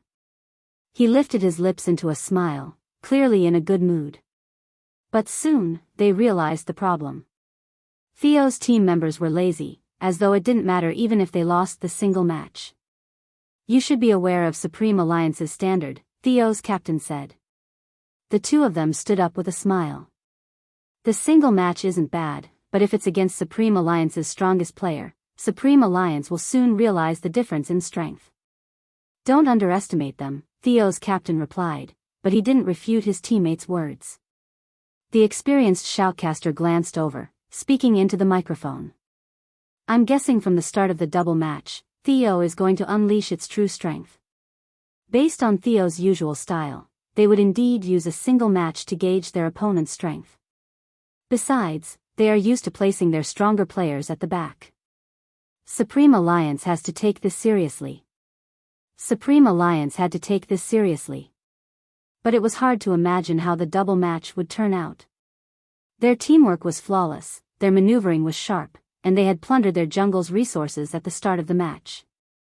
Before Uncle Ian and Lin Feng could work together, the jungle's resources were gone. The resources in the wilderness would be gone and the economy would suffer a huge loss. Everyone could feel Theo's menacing aura. It wasn't a one-on-one match that had lasted nearly 40 minutes. This time, they were starting to reveal their true abilities. F***CK. Lin Feng noticed the change in their tactics. He started to move closer to Yin Wuyao, preparing to ambush the top lane. But the opponent didn't take the bait. It was fine if they didn't take the bait. The news of the tyrant being killed appeared on the screen. The economic gap had been doubled in an instant. Lin Feng's face fell. He quickly realized that the opponent had revealed himself to divert his attention, allowing the bottom lane to focus on killing the tyrant. Such a ploy. Such a simple ploy. He actually hadn't noticed it. In reality, Lin Feng wasn't to be blamed. No one had expected the tyrant to be used so early and with a support tank. But when they saw the equipment, they realized it had been premeditated. A wild knife, specially used to deal with wild beasts. It was all part of his plan. The audience could see with their own eyes how difficult it had been for Supreme Alliance to fight the double match. After all, the difference in their economy was too great. Fortunately, Lin Feng was smarter this time. He didn't dwell on the mistake, instead, he did what he had to do. The players on Theo's side raised their eyebrows when they saw this. I didn't expect him to be so composed. It seems like some information can't be fully trusted. We killed the tyrant, but he's still so composed. Supreme Alliance isn't too bad. They glanced at each other with their headphones on. With a swipe of their right hands, they vanished from the map in unison. The ordinary audience couldn't tell what was going on. However, the team that appeared in the spectator stand saw it very clearly. Supreme Alliance is going to lose the double match. When someone heard this, he subconsciously wanted to refute. But when he turned around and saw who was speaking, he felt as if his throat was blocked. Hoshino. It was actually Hoshino. Everyone knew that Hoshino's judgment was extremely accurate when it came to such matters. He seemed to be very unwilling to say this sentence. His eyes were looking at the screen, and his pupils were a little black. As for the fans sitting in the audience, they could not help but shout. The Japanese. It's really the Japanese. They're so cool. That's strange, aren't they still competing? Why are they here? Wait a minute, the audience and reporters seem to be heading over. What do you mean? F***CK, is the Japanese over? The person watching the live stream shook his phone. It took an hour, but they only used 20 minutes to crush them. During the double match, they used 40 minutes because of Peach's recklessness. It was a best of 3 and they gave up on the last match. The person's mouth fell open. After a long moment of hesitation, he added, as expected of the Japanese. Compared to the Japanese's ease. Supreme Alliance was in a predicament. Lin Feng and Yin Wuyao weren't useless.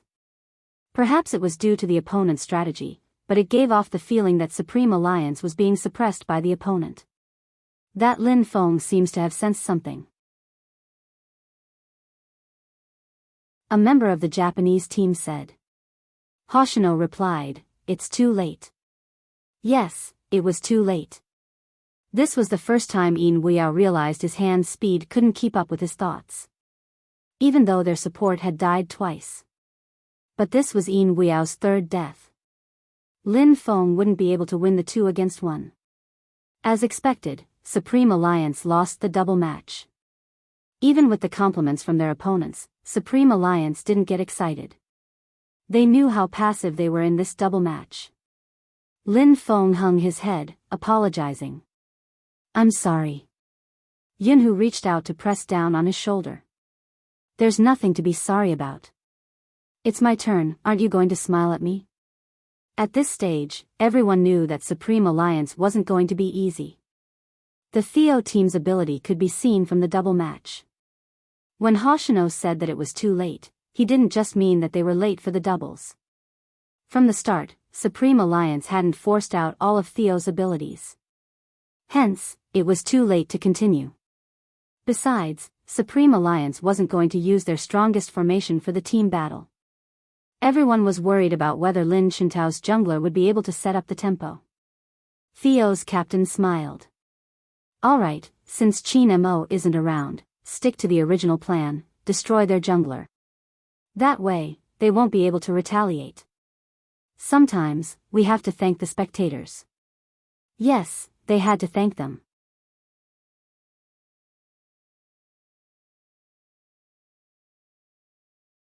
Chapter 1345. The shoutcasters knew what was happening, but even if they knew Supreme Alliance was in a precarious situation, they wouldn't say it out loud. They weren't newbies in international competitions. They knew better than anyone the changes in Supreme Alliance over the past few years.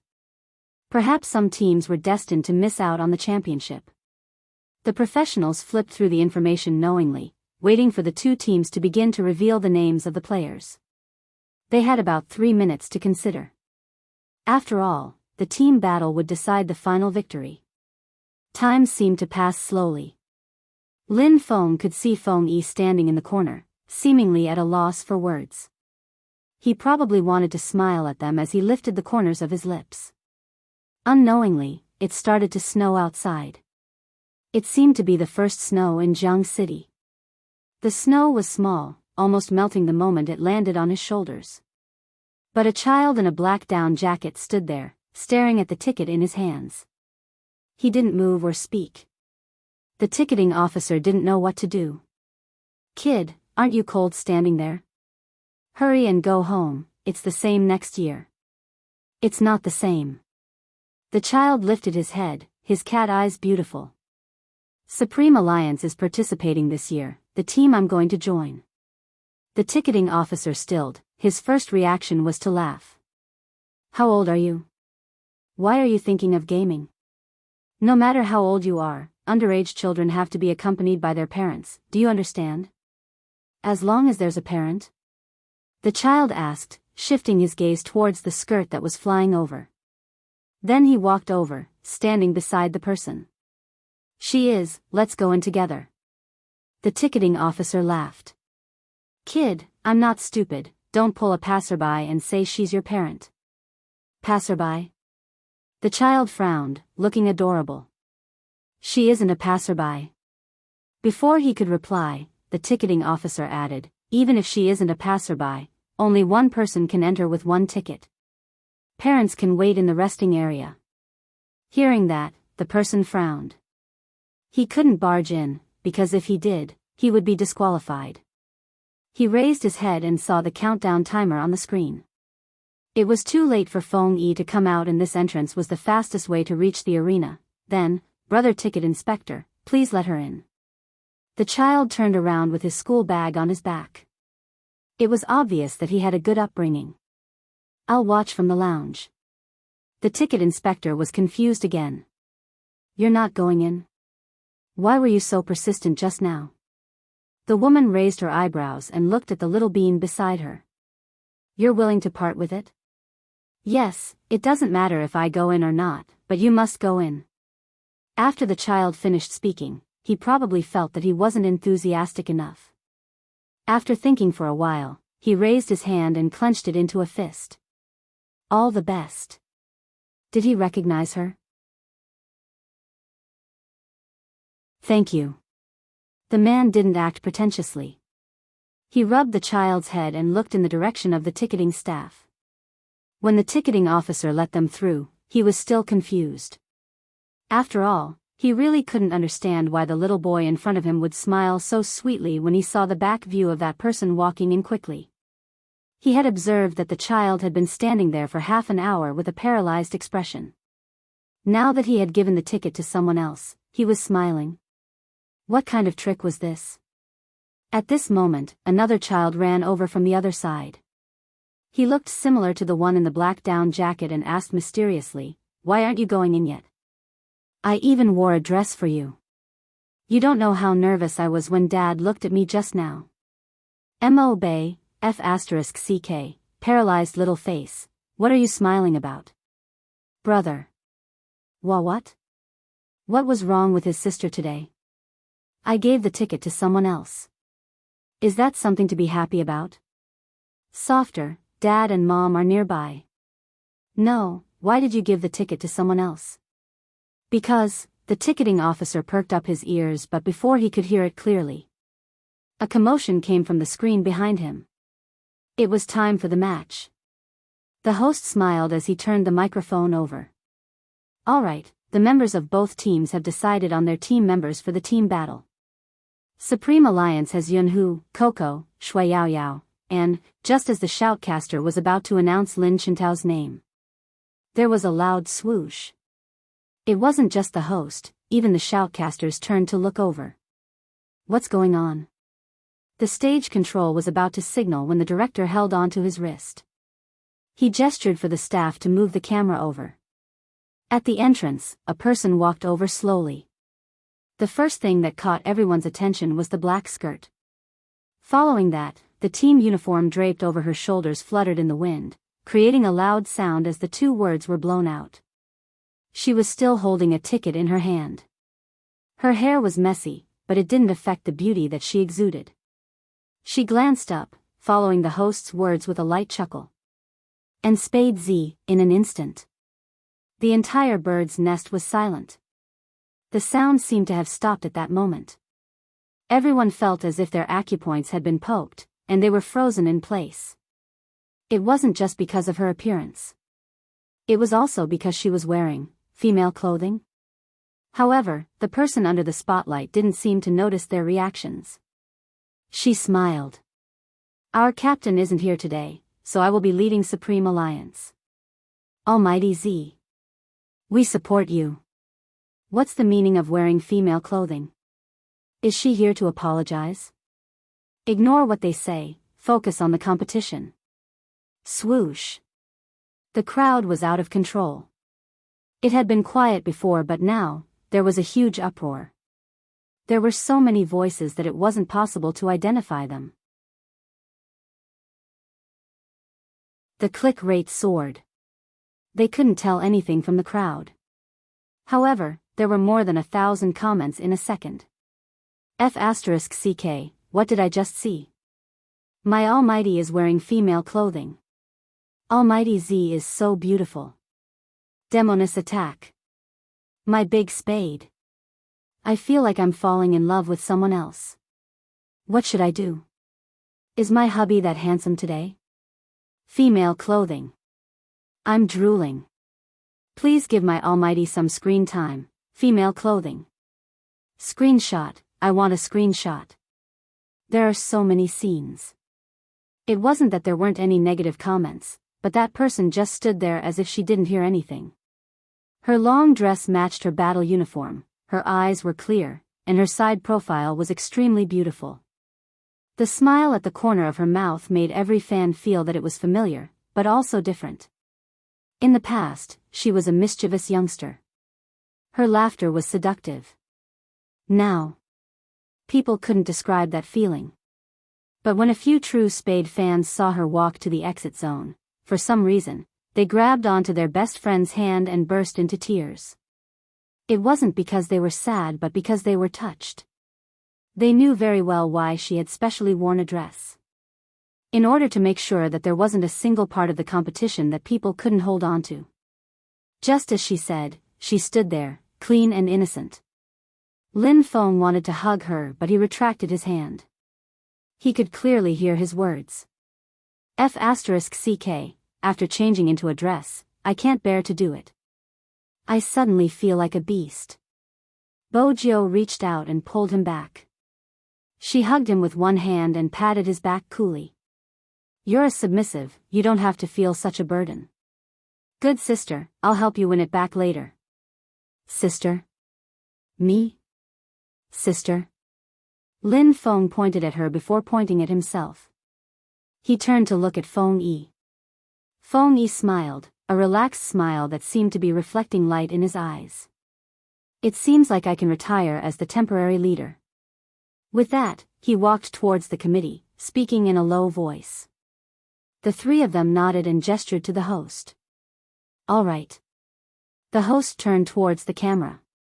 In the nick of time, Supreme Alliance's spiritual jungler, Spade Z, has returned. Hence, they have made some adjustments to their lineup. Supreme Alliance's team members are Spade Z, Yunhu, Lin Chintao, Coco, and Shui Yaoyao. As for Theo's team members, they are, no one was listening to the host anymore. Everyone's gaze was on the person who was about to enter the arena. The number of views online had exceeded 100 million. The director knew what the people in front of the computer wanted to see. Hence, the camera remained glued to Bojo's face. She actually dressed up as a girl. The Japanese had the same reaction. Watanabe scratched his head in frustration. What I want to say is, will I really lose to a girl like me? Why does she look so annoying when she's dressed as a boy? But now that she's dressed as a girl. Ah. How am I supposed to play in the future? I'll pity her. Vice Captain, what do you mean by that? Hoshino didn't look at him. His gaze seemed to be fixated on a certain point ever since she had appeared. Even the smile on his face seemed gentler. Watanabe stilled, grabbing his hair again. I seem to have accidentally found out a secret. Oh. You see, Sheen arched a brow, a nonchalant smile on his face. What secret did you find out? Watanabe jumped. Captain, as someone with experience, look at Vice Captain's expression when he looks at Spade Z. It's obvious he has something to say. Also, He has never been interested in any team in the past but has always been interested in Supreme Alliance. I used to think it was because of Supreme Alliance's skills, but now, it seems like he already knew Spade Z was a girl. Captain, if Supreme Alliance wins this match, will Vice Captain go easy on Spade Z tomorrow? But I won't be able to bear to lay my hands on such a beautiful girl. Can't bear to lay your hands on her? You see, Sheen laughed viciously. Then you can wait for her to kill you. Watanabe shuddered. For some reason, his captain's smile seemed especially cold. The competition is starting. I wonder how Spade Z is going to play this time. A voice came from the audience. Let's watch.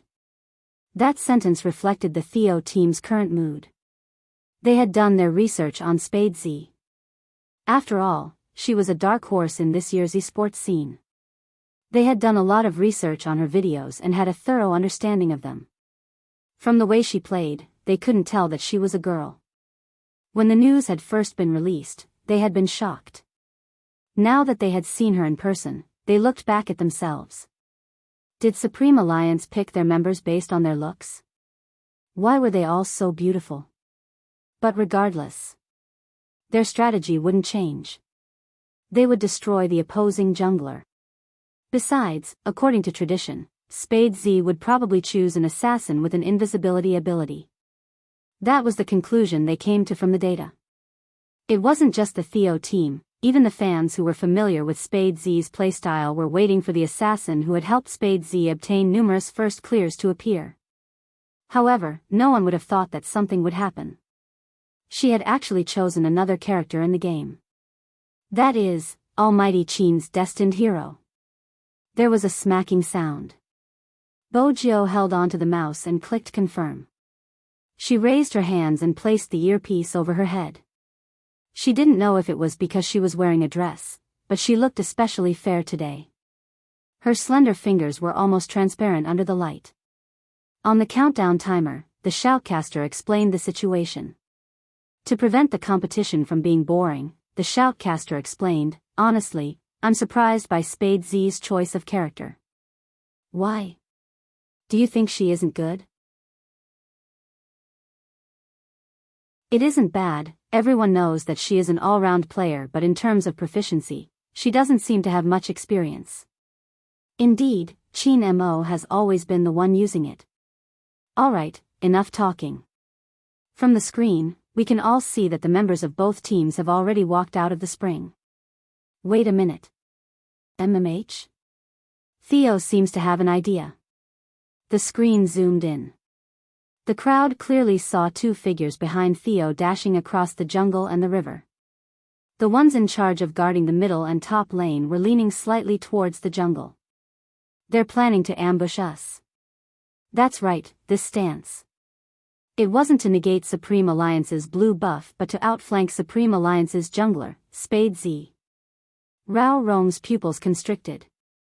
Even he, who had fought one-on-one with Theo before, did not expect them to have such a fighting style, let alone those who had just entered the arena. This was completely different from their previous conservative style. F***CK, it can't be. Why are they playing so high? The audience couldn't help but admit that such an opening made them even more eager to watch. After all, Supreme Alliance hadn't noticed anything yet. They were all fighting for their finances. According to the usual playstyle, the more money one had, the stronger one's attack. From their perspective, there wasn't anything amiss. The more it was like this, the more it meant a message.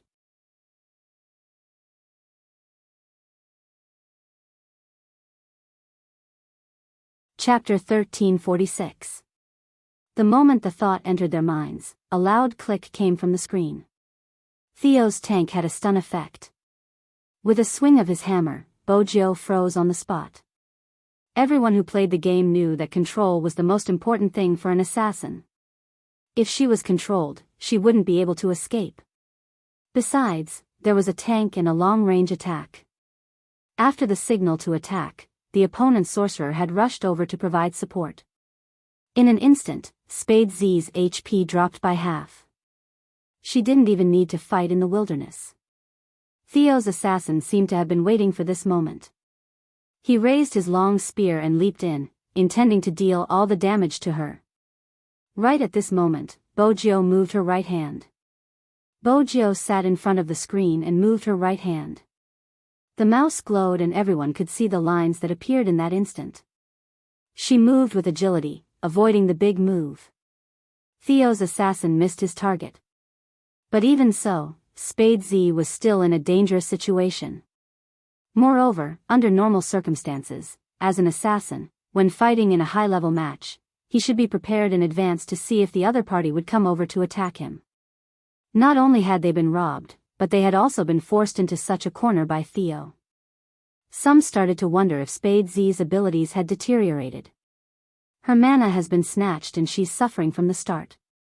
Spade Z's maneuvers just now are too average. Some of the audience, who already thought Bojio was a drama queen, seized the opportunity to mock her. With such skills, she can't lead a team. Since she left, she shouldn't have come back. Seriously, the tickets are a waste. I don't want to watch such a boring match. Unlike the audience, the fans were really anxious. They leaned forward, worried for Bojio. On the screen, her HP was getting lower and lower. It can't be. Was Spade Z, the FC King, going to sacrifice the first HP in the team battle? Spade Z's fans are going to be slapped in the face. Everyone's attention was focused on the magnified screen. The director had also focused on the main scene. Since Spade Z was the focus of everyone's attention, it would be more exciting to watch the match from her point of view. Hence, the discussion grew louder. Even the bullet screen was filled with comments. After all, this was the scene being broadcasted. But soon enough, the veteran esports fans noticed a problem. Why wasn't anyone helping Spade Z? Supreme Alliance wasn't at this level. Even if Shui Yao Yao was a newbie and didn't know how to support. But what about the others? Was this Spade Z's commanding skills? You don't even send a signal when you encounter a problem? Isn't he a little too arrogant? It seemed like Spade Z was only suited for individual battles and wasn't suited for team battles. It was a pity that Rao Rong had already represented Supreme Alliance during the 1v1. If Rao Rong had been the commander, the outcome might have been different. Just as this thought popped up in everyone's mind, they felt that Supreme Alliance's jungler was about to collapse. Suddenly, a sound effect appeared on the screen. KO.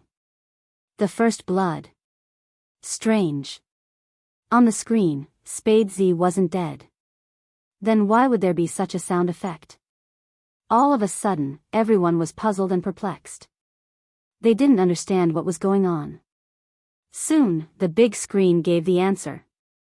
It was the support on the other side of Theo who was only planning to reinforce the troops. Heavens! It wasn't just the audience that was in disbelief. Even Theo's captain was shocked. How did this happen? In an instant, the situation turned chaotic. Bojio, who was sitting in front of the computer, slid her right hand and moved nimbly.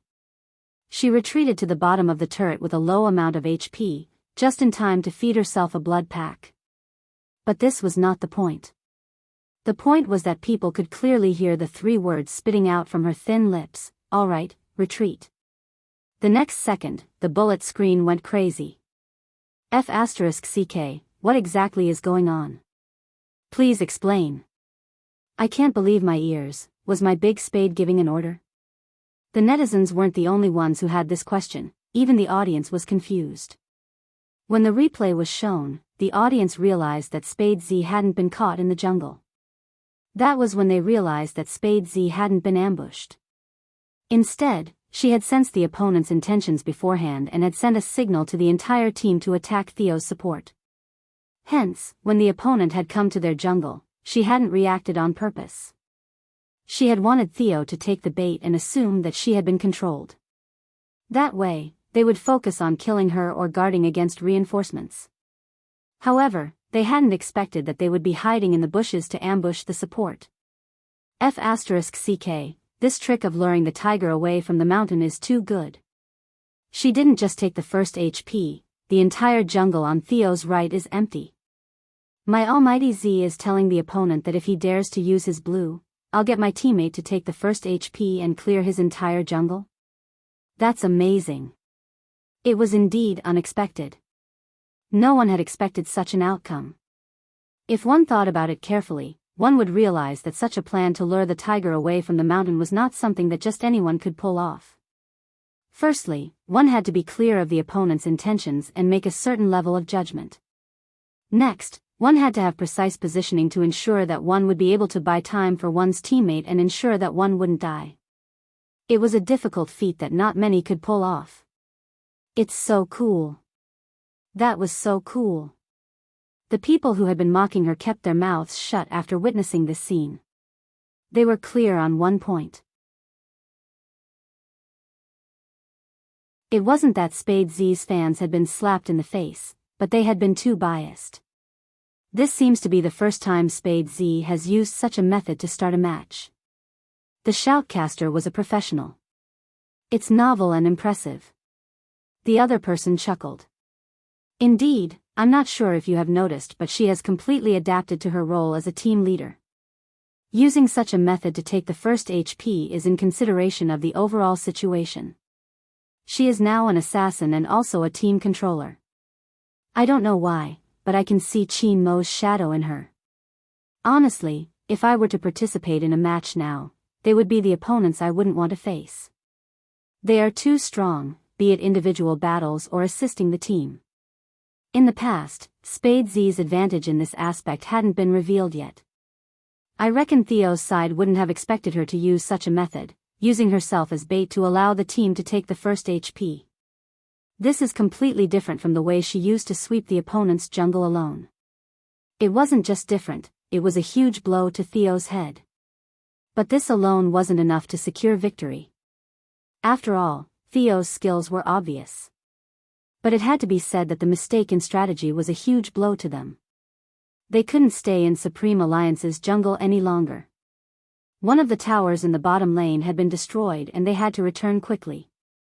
Shui Yaoyao from Supreme Alliance's middle lane and the experienced Yun who had already gathered over. Hence, they had to flee. Right at this moment. The figure that was supposed to be under the tower suddenly darted over. She cut off the back line sorcerer that was trying to retreat. K.O. Dumbfounded. Everyone was dumbfounded. They hadn't expected Spade Z to rush out with less than half of her HP. Wasn't she courting death? Even if she killed someone, she wouldn't be able to escape. Theo's reaction was swift. Just as he was about to destroy the other party, the figure held a wine flask and with a flash of her sword, she was back under the tower. First skill, displacement. F***CK, that maneuver is amazing. That's the true meaning of first blood. Is my big spade learning from Almighty Qin? He retreated instantly after killing someone. The crowd was getting out of control. They had never seen it before. In the Asian Cup, China had never achieved such an amazing result. This time, even some of the haters were silenced. They couldn't be haters. Her maneuvers were too heaven-defying. The atmosphere on Theo's side was starting to change. They had assumed that with the information they had, they could deal with Supreme Alliance. It was the same even if Spade Z was around. But now, they realized that the information they had was just information. Because when they truly competed against Supreme Alliance, they would realize how fast they were growing. Moreover, Spade Z was an assassin that no one could predict when or how she would strike. A second ago, when they thought she wasn't fast enough, they realized she was just bait and wouldn't move recklessly. The next second, she dared to attack with half of her HP, using her recovery skill to kill someone. Theo was really feeling the pressure. Their captain changed his style as he turned to the side and said something to the rest of the team. It was obvious that Theo's strategy had changed. They started to play steadily, ensuring that their jungle resources weren't taken by Spade Z. Next, they took a kill in the middle lane, pulling the score from 2 o'clock to 2-1. Gradually, everyone began to fully immerse themselves in the match. They were evenly matched. That was the mood of the spectators. At this stage, it will depend on who is more skilled. Yu Cixin placed his hands behind his back, whistling devilishly before his voice deepened. But I'm curious why Qin Mo isn't participating in such a competition. Even if he lost his memory, he shouldn't be absent. Hoshino tilted his head. What are you trying to say?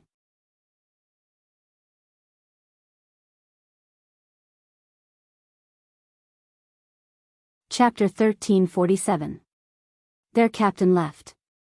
The rest of the Japanese would definitely follow. Watanabe watched Yu Cixin's back view before turning towards them.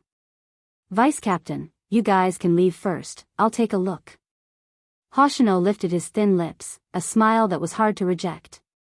The more Watanabe thought about it, the more interested his vice captain was in Spade Z. His interest was way out of line.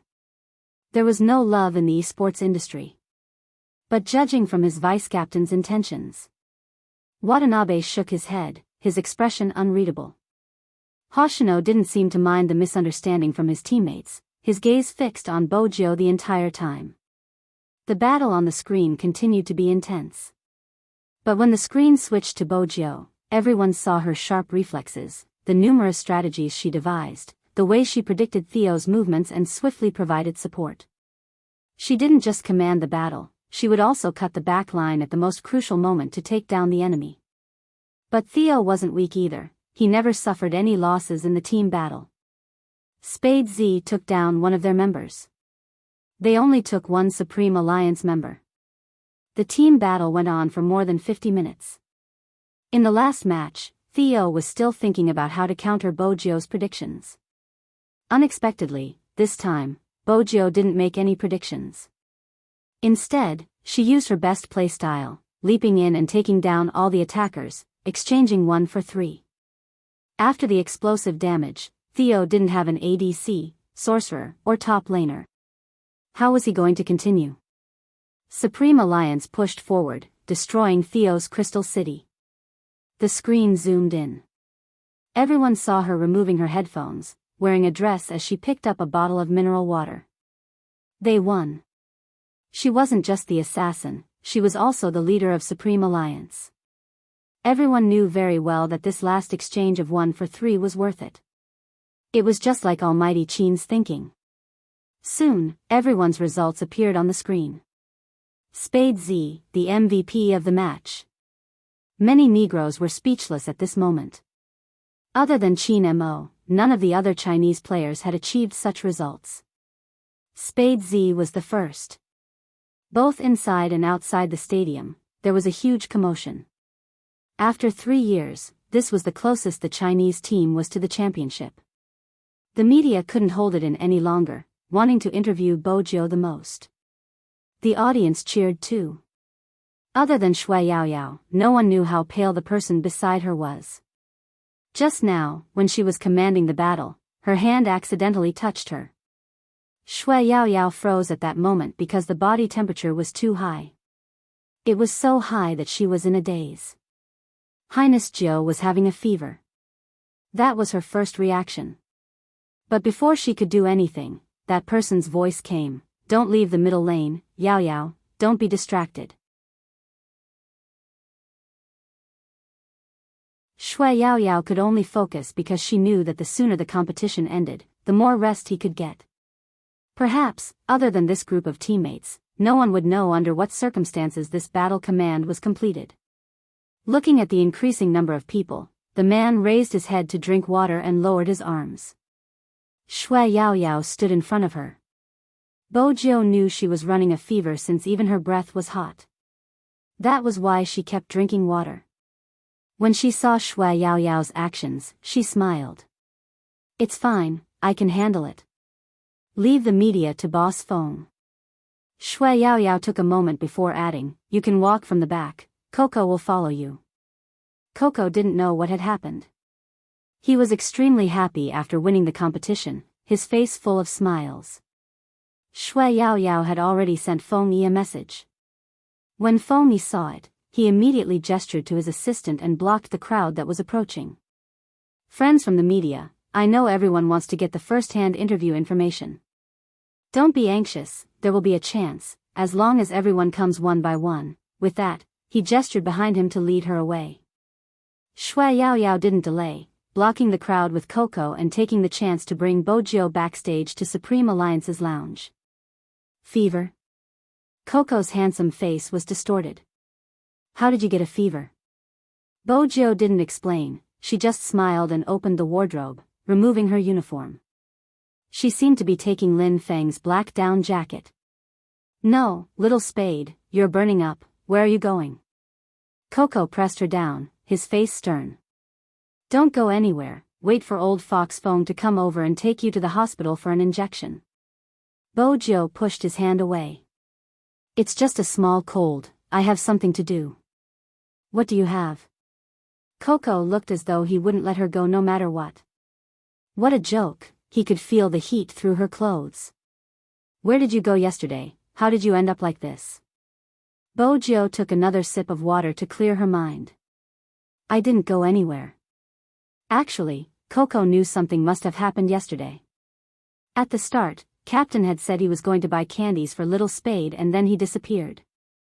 Little Spade had gone to look for Captain but hadn't returned the entire night. The next time she had appeared, she was alone. Coco didn't ask where Captain was because he was afraid it would upset Little Spade. But how did she end up like this? Could it be? You didn't sleep the entire night? Coco's eyes widened. Bojiu paused, but didn't reply. She reached for the black mask beside her, preparing to wear it so that she wouldn't be recognized. Coco watched her, knowing that his guess was right. His eyes widened but he didn't know that his guess was only half right. Bojiu hadn't slept the entire night, she had stood downstairs for an hour so that he could see her. In order to prevent any blemishes from the competition, she had worn a long dress that wasn't warm at all. Perhaps, no one would ever be able to see her good intentions. Only friends could empathize with her. Shui Yaoyao stood at the side, lifting her face. She was afraid she would cry because her heart was really aching. Coco wanted to call Feng Yi because he was the only one who could persuade Little Spade to go for the injection. But when that person reached out and held onto his wrist, saying, Coco, I have to go now, I have to go to Brother Mo's place before I lose him again. He couldn't make the call no matter how hard he tried. He knew he shouldn't stop her. Bojiu smiled.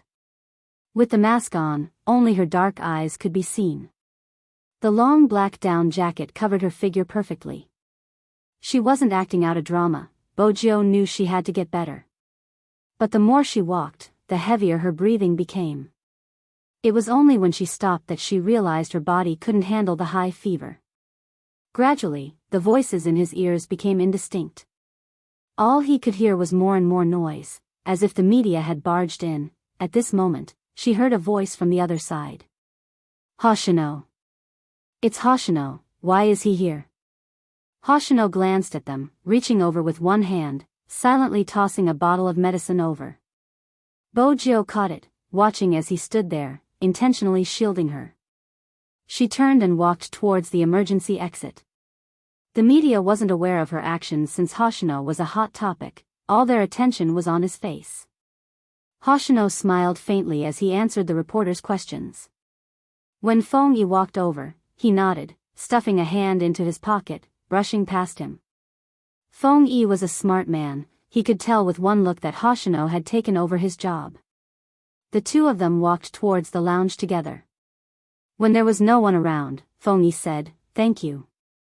Hoshino paused, breaking into a smile. "It's nothing.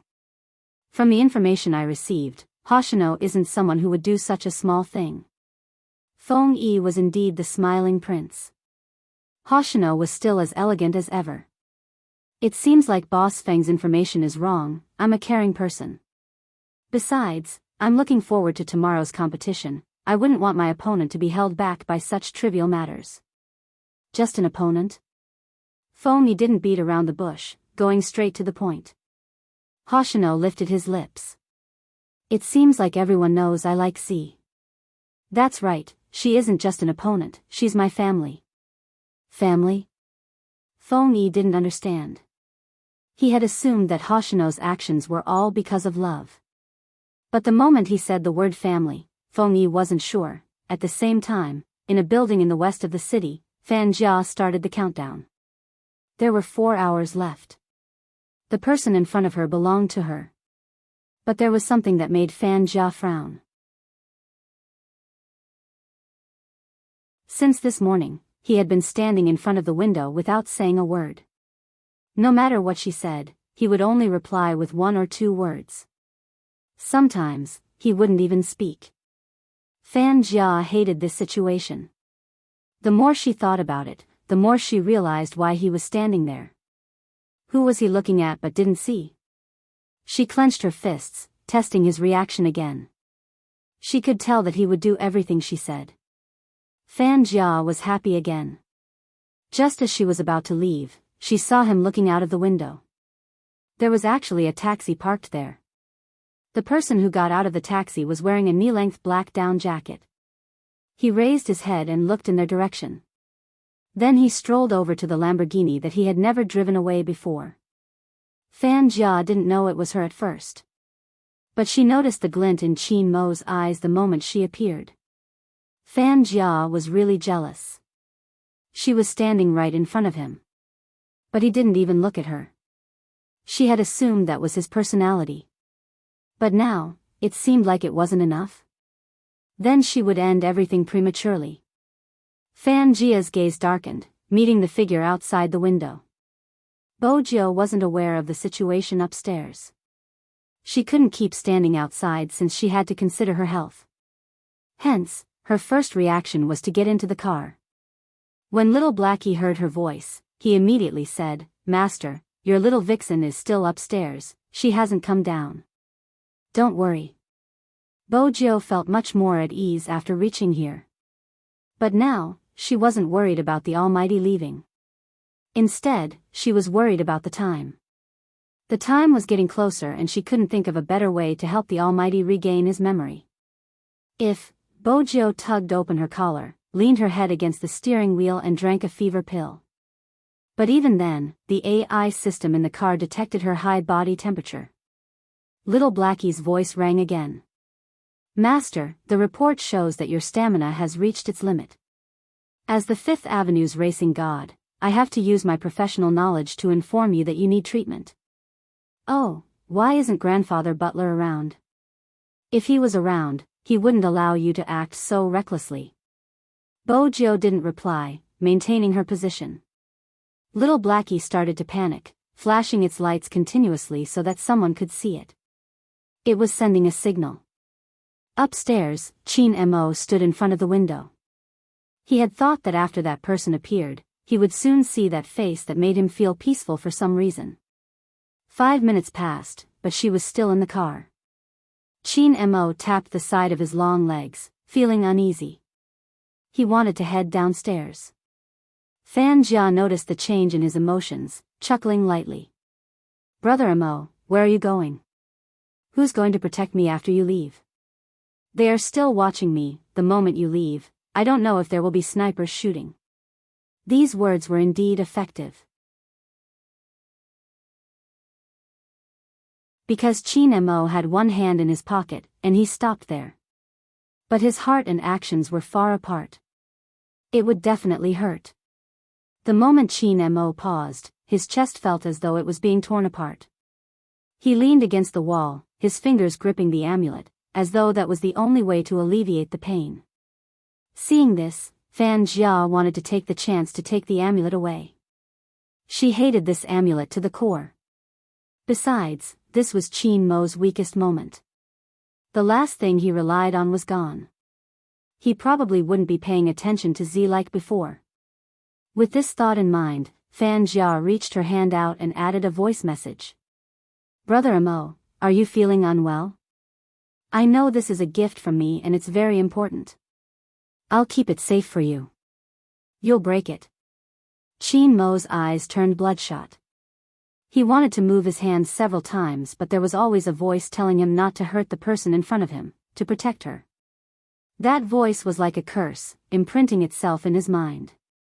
Fan Jia saw this and knew that the last step of the hypnosis was about to be completed. She smiled, wanting to take the amulet away. But just at the moment when she let his hand leave the amulet, he was shocked. She didn't know why his hand was raised. There was a tearing sound.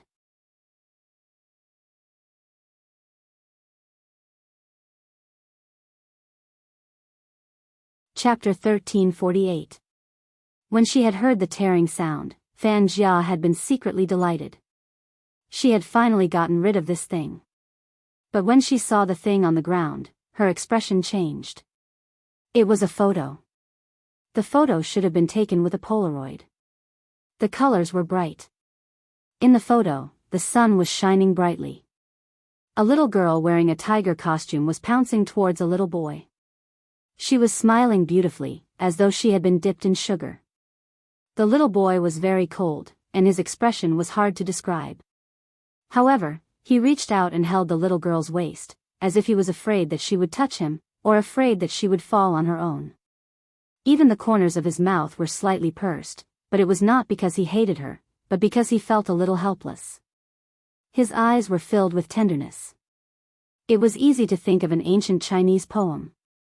The first time a concubine's hair touched her forehead, the drama of folding flowers in front of the door. Her husband rode a bamboo horse, circling the bed to play with green plums. In reality, this wasn't the main point of the photo. Under the photo, there was a beautiful sentence written in block letters. If God exists, I hope this idiot wearing a tiger costume can live a peaceful and happy life. So this amulet, from the day he had gotten it, hadn't been for him to pray for his own blessings. All these years, the treasure he had kept with him was for another person's blessings. In that instant, Fan Jia was filled with hatred. Her first reaction was to destroy the photo. But that slender, fair hand was one step ahead of her, pressing down on the photo, allowing her to raise her leg and step on his index finger. Fan Jia had used a lot of strength. It was impossible for it not to hurt, but Qin Mo didn't even blink. His handsome side profile was still in the dim light. It was as though the little girl in the photo was the only thing left in his eyes. His fingers slid down the tiger hat on her head, and something in his heart seemed to melt. He could almost hear the sound of a lock being unlocked. He was most afraid of losing this person. The scene in the photo seemed to have been imbued with a sense of perspective. Scene after scene, it flashed across his mind. She pounced over and hugged him. Momo, how much for a kilo? I'll buy you. She refused to go home and sleep, hugging her little keyboard. This is my favorite toy, I'll give it to you. Let me sleep for one night, just one night. She was very obedient when she laid on his bed. It was hard to imagine that someone as troublesome as her would be obedient. She would always lean over in the end. If I hug you, you won't want to go back to China anymore. Yeah, what I mean is, you don't have to miss home so much. He had fallen sick, but even his grandfather hadn't noticed. She was the only one who had hugged him. She didn't cry and went to look for the family doctor. After he caught a cold, he was afraid that she would be infected, so he deliberately placed a lot of flower pots by the window to prevent her from coming again. However, even the gods could not stop the little tiger. She had to climb in with a black face. She spent a lot of effort to educate him. You can't treat your little friend like this. She found all sorts of reasons to sleep with him. Every time they ate, she would give him what he liked. Whatever he liked, he would definitely see her bring it over the next day. Even though her grandfather didn't know what he was interested in, she knew it clearly. The way she smiled, the way her eyes turned red, the way she would press him against the wall after she grew up, the way her lips curved slightly. She had never been anyone.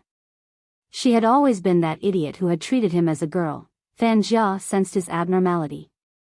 She wanted to speak, trying to use words to hypnotize him. But what she didn't expect was that before she could open her mouth. Swoosh!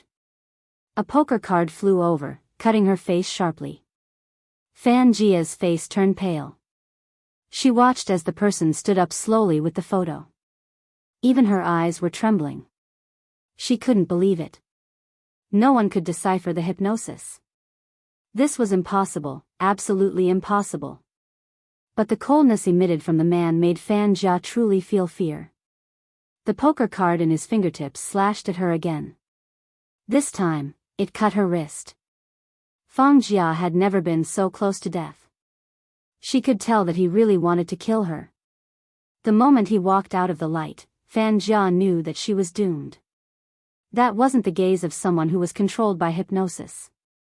Instead, he used to be cold, aloof, and aloof. Fan Jia took a few steps back. To her, he wasn't a god, but a devil. The way he looked at her did not have a single trace of warmth. It was as cold as when he had first exposed her. His indifferent tone was as cold as when he had first exposed her. You want to imitate her? That time, Fan Jia had almost been unable to escape. Because of that, she hated Z even more. She had thought of many ways to kill her. But that person had always been like this, haunting her like a ghost. Fan Jia gritted her teeth and took a deep breath. I did everything because I like you. Why can't you pity me? Qin Mo's voice was calm. After killing someone and snatching their things, you still say you are pitiful? Heh, why should I give my pity to someone who isn't even comparable to a beast? Fan Jia reached out and covered her ears. I just like you, I just like you. How can you say that? Do you want to say that you are innocent? Qin Mo rotated the poker card in his hand slowly. Fan Jia raised her hand. Am I wrong? You can go to hell and ask those who died because of you. Aren't they all innocent? Qin Mo moved. The sound of another poker card rang out. Fan Jia's other wrist was also cut. She suddenly realized that both her hands were going to be crippled. How can you be so ruthless? Fan Jia's face twisted. Why don't you just kill me? Qin Mo lifted his eyelids. My hands are only for killing. You aren't worthy. When Fan Jia heard the last sentence, she seemed to have gone crazy. But right at this moment, Qin Mo gestured towards the outside. A group of plainclothes policemen rushed in from the outside. He reached out and pressed her down. Fan Jia struggled. Kill me if you can, kill me. Life in prison suits you better than if I kill you. Qin Mo glanced sideways, his eyes cold. Don't worry, you won't die and you won't come out. Don't you like to drown? Try it in prison. Fan Jia's expression changed. She understood what he meant. He wanted her to experience death every day. He had crippled her arms so that she wouldn't be able to fight back in prison. What kind of place was prison? It was a place where people were eaten without spitting out the bones. Fan Jia must have cried too much. One of the plainclothes men shook his head. That's quite pitiful. Qin Mo tilted his head and glanced over. Do you find her pitiful? I just think that the murderer is pitiful. Since she is already dead, why should she pay with her life? Do you know the difference between humans and beasts? Humans have hearts and understand why the spirits in heaven feel uneasy. They also understand what it means to repay a debt of blood with blood. If you really find her pitiful, let me give you my blessings. I hope that no one will avenge you when the person closest to you is thrown into the sea.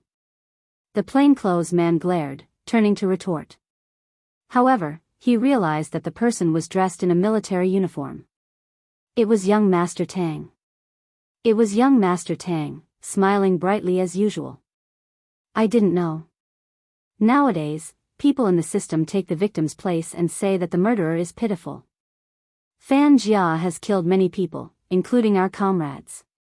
If you are worried about her life in prison, you can pack your things and move to prison. You can still take care of her. Isn't that great? The plainclothes man froze. When he saw that the side profile didn't look like he was joking, cold sweat drenched his entire back. Qin Mo stood in front of young Master Tang. Both of them were tall and slender, but one of them was in a military uniform while the other was in a trench coat. Their styles were completely different. In front of them, Fan Jia's methods couldn't be used at all. I have something on. Qin Mo glanced up, speaking to young Master Tang. I can't go back with you. He knew it. Young Master Tang reached out, caressing his temples. How many days? After the Asian Cup. Qin Mo's voice didn't change. Young Master Tang arched a brow. You know I'm in charge of this case. If it had been someone else, he wouldn't have reacted in such a manner. Who else would want to arrest me other than you? Qin Mo's tone sounded as though he was talking about the weather. Young Master Tang laughed. Young Master Qin, you are mistaken. Do I look like someone who would kick someone when they are down? Qin Mo was nonchalant, but his gaze was fixed on young Master Tang. Young Master Tang seems to have misunderstood yourself. His gaze didn't escape young Master Tang's eyes. Besides, Qin Mo didn't intend to hide it. Forget it, just treat it as my gift to Zi's dowry. Young Master Tang moved to the left and opened up a path. At the same time, the plainclothes officers also put away their guns. Fan Jia didn't want to be locked up in jail, she would rather die. But there was always reincarnation.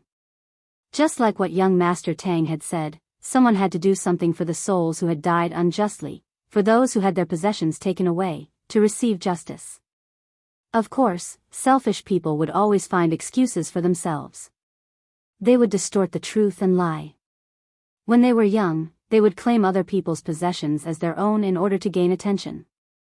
When they grew up, they could live with a clear conscience even after causing someone's death. Anyway, they would be forgiven after a long time. Anyway, there would be a whole bunch of people who would offend them. But similarly, in this world, there would always be a group of people who knew to be in awe. Just like what Mandela had said, if the sky was dark, they would survive in the dark. If they didn't have the strength to shine, they would curl up in the corner. Don't defend the darkness just because you are used to it. Don't be proud of yourself. Don't mock those who are braver and more passionate than you. We can be as lowly as dust but not as twisted as maggots. The sky would always brighten. No matter how dark it used to be. In the past, Bojo wouldn't have believed this. Because when she was alone, it was too hard. No one could understand what she was saying, much less understand why she was disappointed. But in the end, there would always be someone who would hug her gently when she was sad, asking her in a low voice, "Are you an idiot?" Bojo felt that she would never be able to find such a person, so venomous and gentle.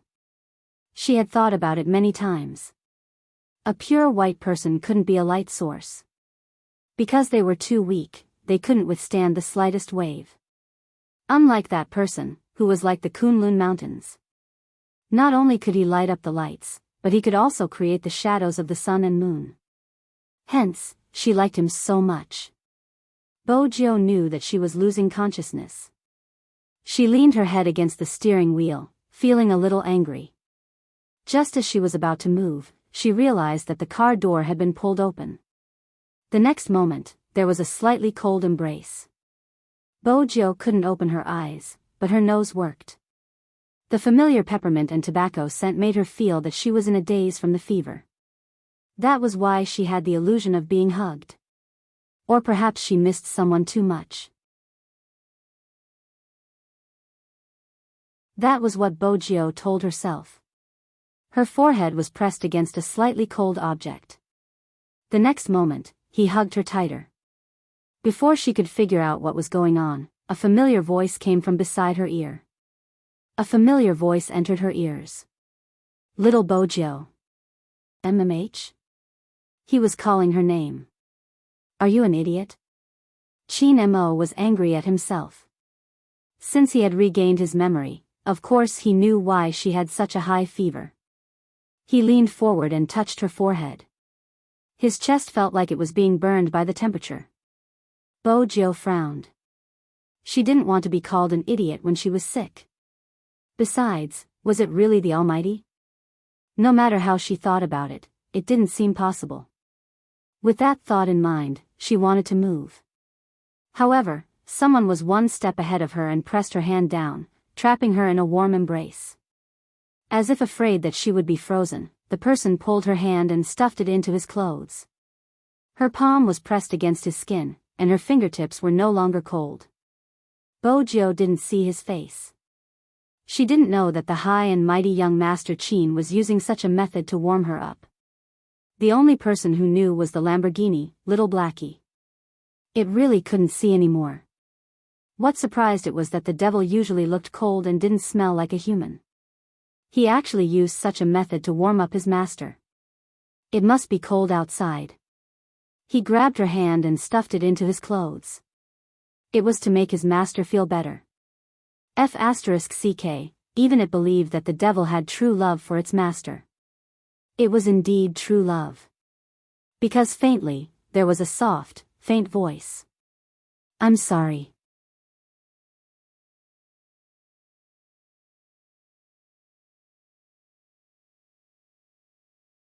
Chapter 1349. It was hard to imagine the almighty devil apologizing. Little Black felt that it was frightened. The intelligence system's ripples were a little shaky. Little Blackie. Suddenly, he was called. The car paused, pretending to be unresponsive. Qin Mo reached over and placed Bojo on the passenger seat. He held the steering wheel with one hand and arched a brow. "Are you intending for me to pour a bucket of water on your car?" Little Blackie couldn't pretend anymore. He turned on the lights immediately. Qin Mo's voice was calm. "Find the nearest hospital. Lock onto the hospital now, straight line distance." Before Little Blackie could finish his sentence, the Lamborghini sped towards the asphalt road like the wind. It was uncomfortable to have a fever. Especially the joints like the knee, it was especially sore. The fever spread from the inside out. She felt cold and hot all over. Bojo's consciousness wasn't clear. The Lamborghini didn't stop at a large hospital. It wasn't dark yet and there would definitely be a lot of people. It was a clean and large clinic in a small district. It looked high-end and the equipment was complete.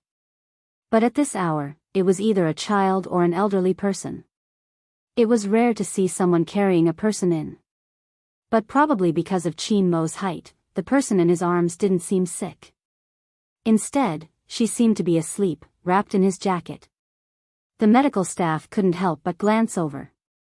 After all, they might see handsome people occasionally, but this was the first time they saw someone with such an aura. He was cold and aloof, but he was very polite. But what was surprising was that ever since he entered, he hadn't put the person in his arms down. He even took the thermometer from the nurse and turned to take the youngster's temperature. 39 degrees, the fever is quite severe. The nurse glanced at the thermometer. It's best to do a blood test to see if there's any inflammation. Qin Mo replied. He carried Bojo and walked to the window on the second floor. During the blood test, he had to give her an injection.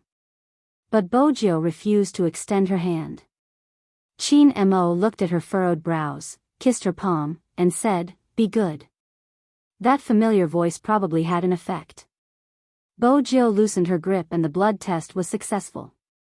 The nurse took a look and said, "He needs an intravenous drip. The patient has a history of asthma. Is there any medicine for allergies?" "No," Qin Mo replied, not forgetting to place his hand on Bojo's forehead as though he knew it would make her feel better. When the nurse saw this scene, she really wanted to take a picture of it and send it to her boyfriend so that he could take a good look at it. When dealing with handsome people, the nurse's tone would definitely be very good. "Your bed number is 0271. Here is the doctor's prescription list. I'll go over after I'm done." Qin Mo thanked her. His back view was still so captivating that people couldn't help but stare. The medical staff all gathered together. "Who is this? You're not from this district, right? Why haven't I seen you before?" "I don't know. I think he's even more handsome than a celebrity. Too good looking. It's a pity that he's already taken." It was not hard to hear the regret in his voice. Chin Mo acted as if he hadn't heard anything and walked into the ward. No matter how high-end a clinic was, it wouldn't have its own ward. There were 2 beds in one ward. The bed inside was already occupied. It was a little boy who was immersed in drinking yogurt. His mother was nowhere to be found. She was lying on the bed and receiving an intravenous drip. Chin Mo leaned over and placed the person in his arms on the other bed. Only then did the medical staff clearly see the face of the person he was holding. They were momentarily stunned. The face was so beautiful that it was hard to tell whether it was a man or a woman. Because of the fever, there was a faint flush on her cheeks. It was rare to see such a beautiful woman when she was sick. However, they could still see that she was extremely uncomfortable. Her thin lips were slightly dry and her hair was stuck to her forehead. Her brows were still furrowed. The nurse brought the medicine over for the intravenous drip. She didn't understand why such a beautiful person wouldn't cooperate with the needle. Chin Mo saw it and turned his body, allowing Bojio to lean into his arms. Then he lifted the person's right hand. "Be good, you'll recover." The nurse was amazed. It wasn't her imagination. It seemed that the sick woman would only lower her guard in front of her boyfriend. However, she had been in the clinic for a long time and rarely saw such a patient boyfriend. Honestly, this was the first time she had seen such a patient. The little boy, who was also suffering from the flu, had been watching from the side. Coincidentally, his mother came in. He sat up straight and leaned over. Mom, that big brother's coaxing tone is similar to yours." The little boy's mother felt that her spoiled child was hopeless. She knew that the man beside her must have heard it.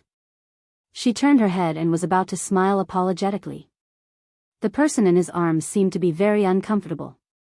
She wanted to move the hand that was holding the intravenous drip. However, he held her down. His tone was calm, but it wasn't hard to hear the gentleness in it. "Are you uncomfortable?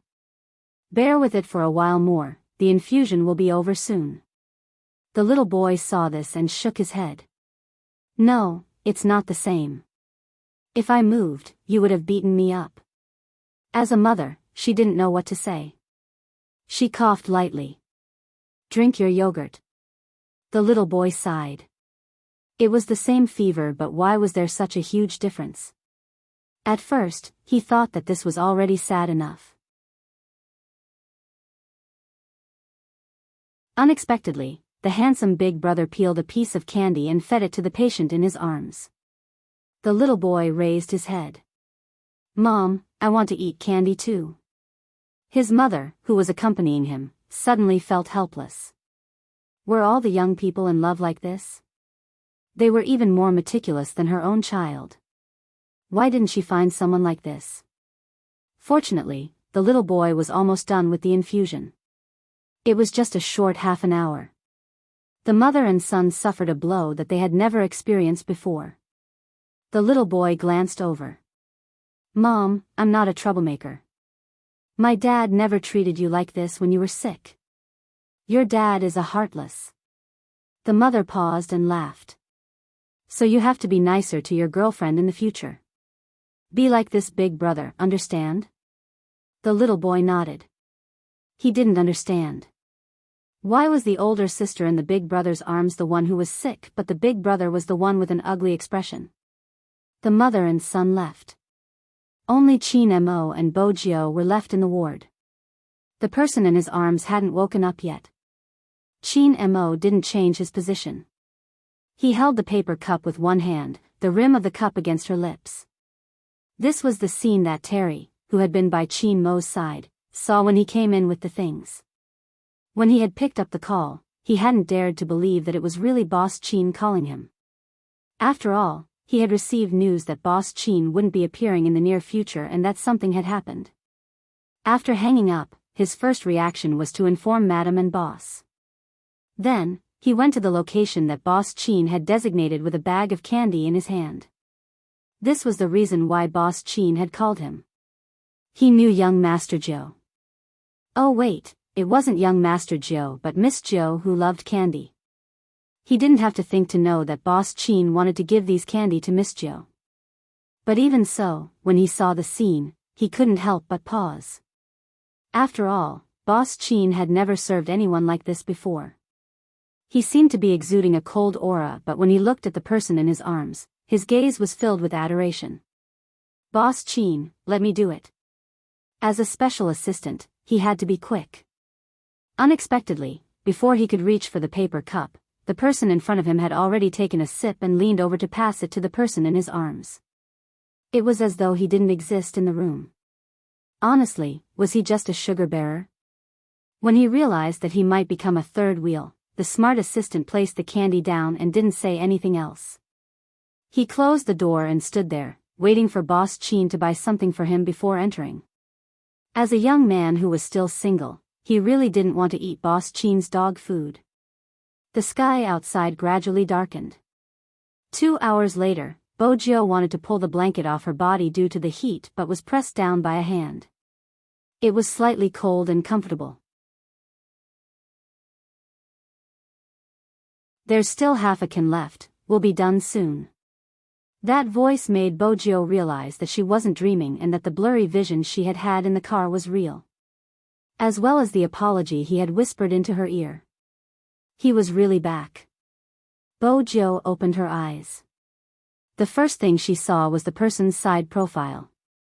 He was wearing a dark-colored sweater, his Adam's apple moving slightly under his long neck. His jawline was glowing. It was extremely familiar. Bojo reached out instinctively, grabbing onto his sleeve. This was something she had often done when she was young. Chin Mo paused and lowered his eyes to look at her. His long, curly lashes fell, and his eyes were deep. Seeing that she had woken up, he didn't stop. Instead, he hooked her face, leaned over, and passed the water over again. Bojo was indeed thirsty. Before she could react, she received the kiss.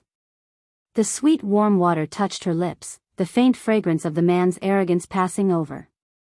It was slightly cold and soft, like touching ice cream. It melted in his mouth and tasted sweet. This was the feeling she had every time she kissed the Almighty. It was an addictive feeling. It was a pity that he wasn't kissing her, he was feeding her water. He left after a touch. Bojo was disappointed.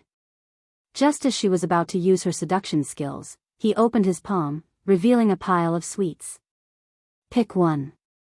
Orange flavored. Bojo pointed at one of the sweets. She watched as his slender and fair hand peeled it open and fed it to her. After savoring the taste, she glanced up.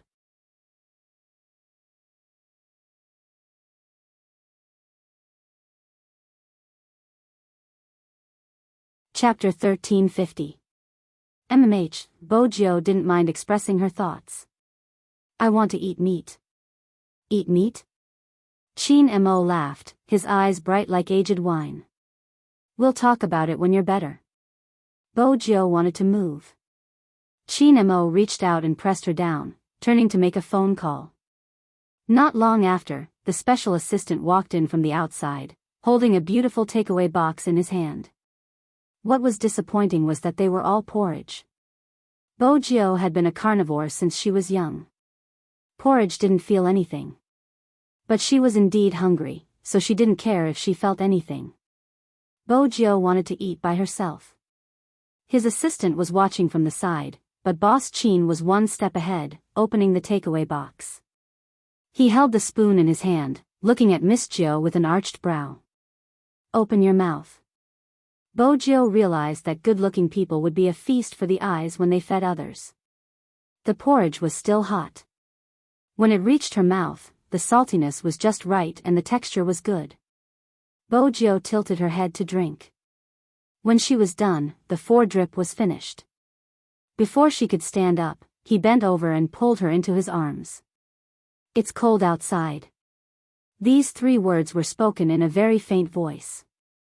Bojo could smell the fragrance on his body. She didn't pay attention to anything else. The sound of his heartbeat was too clear. The corners of his mouth curled up as he exerted more strength with his fingers. Chin Mo glanced down at the person in his arms. Retract your face. MMH? Bojo didn't understand. His voice was still faint. You're too pretty, it's dazzling. When Chin Mo said this, assistantly turned sideways to open the door. He coughed softly and held back his laughter. When Boss Chin fell in love, it was really hard to describe. The sky outside was dark. It was winter in Jiang City and the temperature had dropped to 0 degrees. When the wind blew over, it was exceptionally cold. But Bojo didn't feel anything. She knew that he was blocking the wind for her. Because when they were about to enter the car, she heard his voice. Why is the temperature still a little high? The fever wouldn't subside so quickly. Even with an 4 drip, it would take a night to recover. Chin Mo was an expert in psychology. He knew the basics of medicine. But for some reason, the moment he touched her warm body, he couldn't wait to lower the temperature. Bojo felt that this wasn't bad. In the past, she had been injured and sick. Come to think of it, he had only taken care of her like this when she was young. After that, she had become the young lord of the hacker world. There were many things that he had to face by himself. Even if he had a fever, he would be fine after a good night's sleep. How could it be like today, when there were people coaxing him? Bojo tilted her head and could see his neck. It was long and fair, giving off an aura of abstinence. Cold? He probably noticed her gaze. He lowered his eyes and kissed her eyes. We'll be there soon. Bojo felt a sweetness in her heart. Her head was still burning. She didn't know that Chin Mo was recalling his childhood memories. She just felt a sense of familiarity rising in her heart, but she couldn't put her finger on it. It was probably because he had taken good care of her. Moreover, the Almighty actually didn't bring up her dark history when he lost his memory. From this point of view, having a fever wasn't bad either. Perfect. In the end, she was still too naive. The Almighty's next sentence was, when we arrive, I want to hear how I fell in love with you at first sight and how I pursued you. You're tuning into the Romantic Tales YouTube channel. Don't forget to subscribe and join us on this journey to catch the most captivating stories.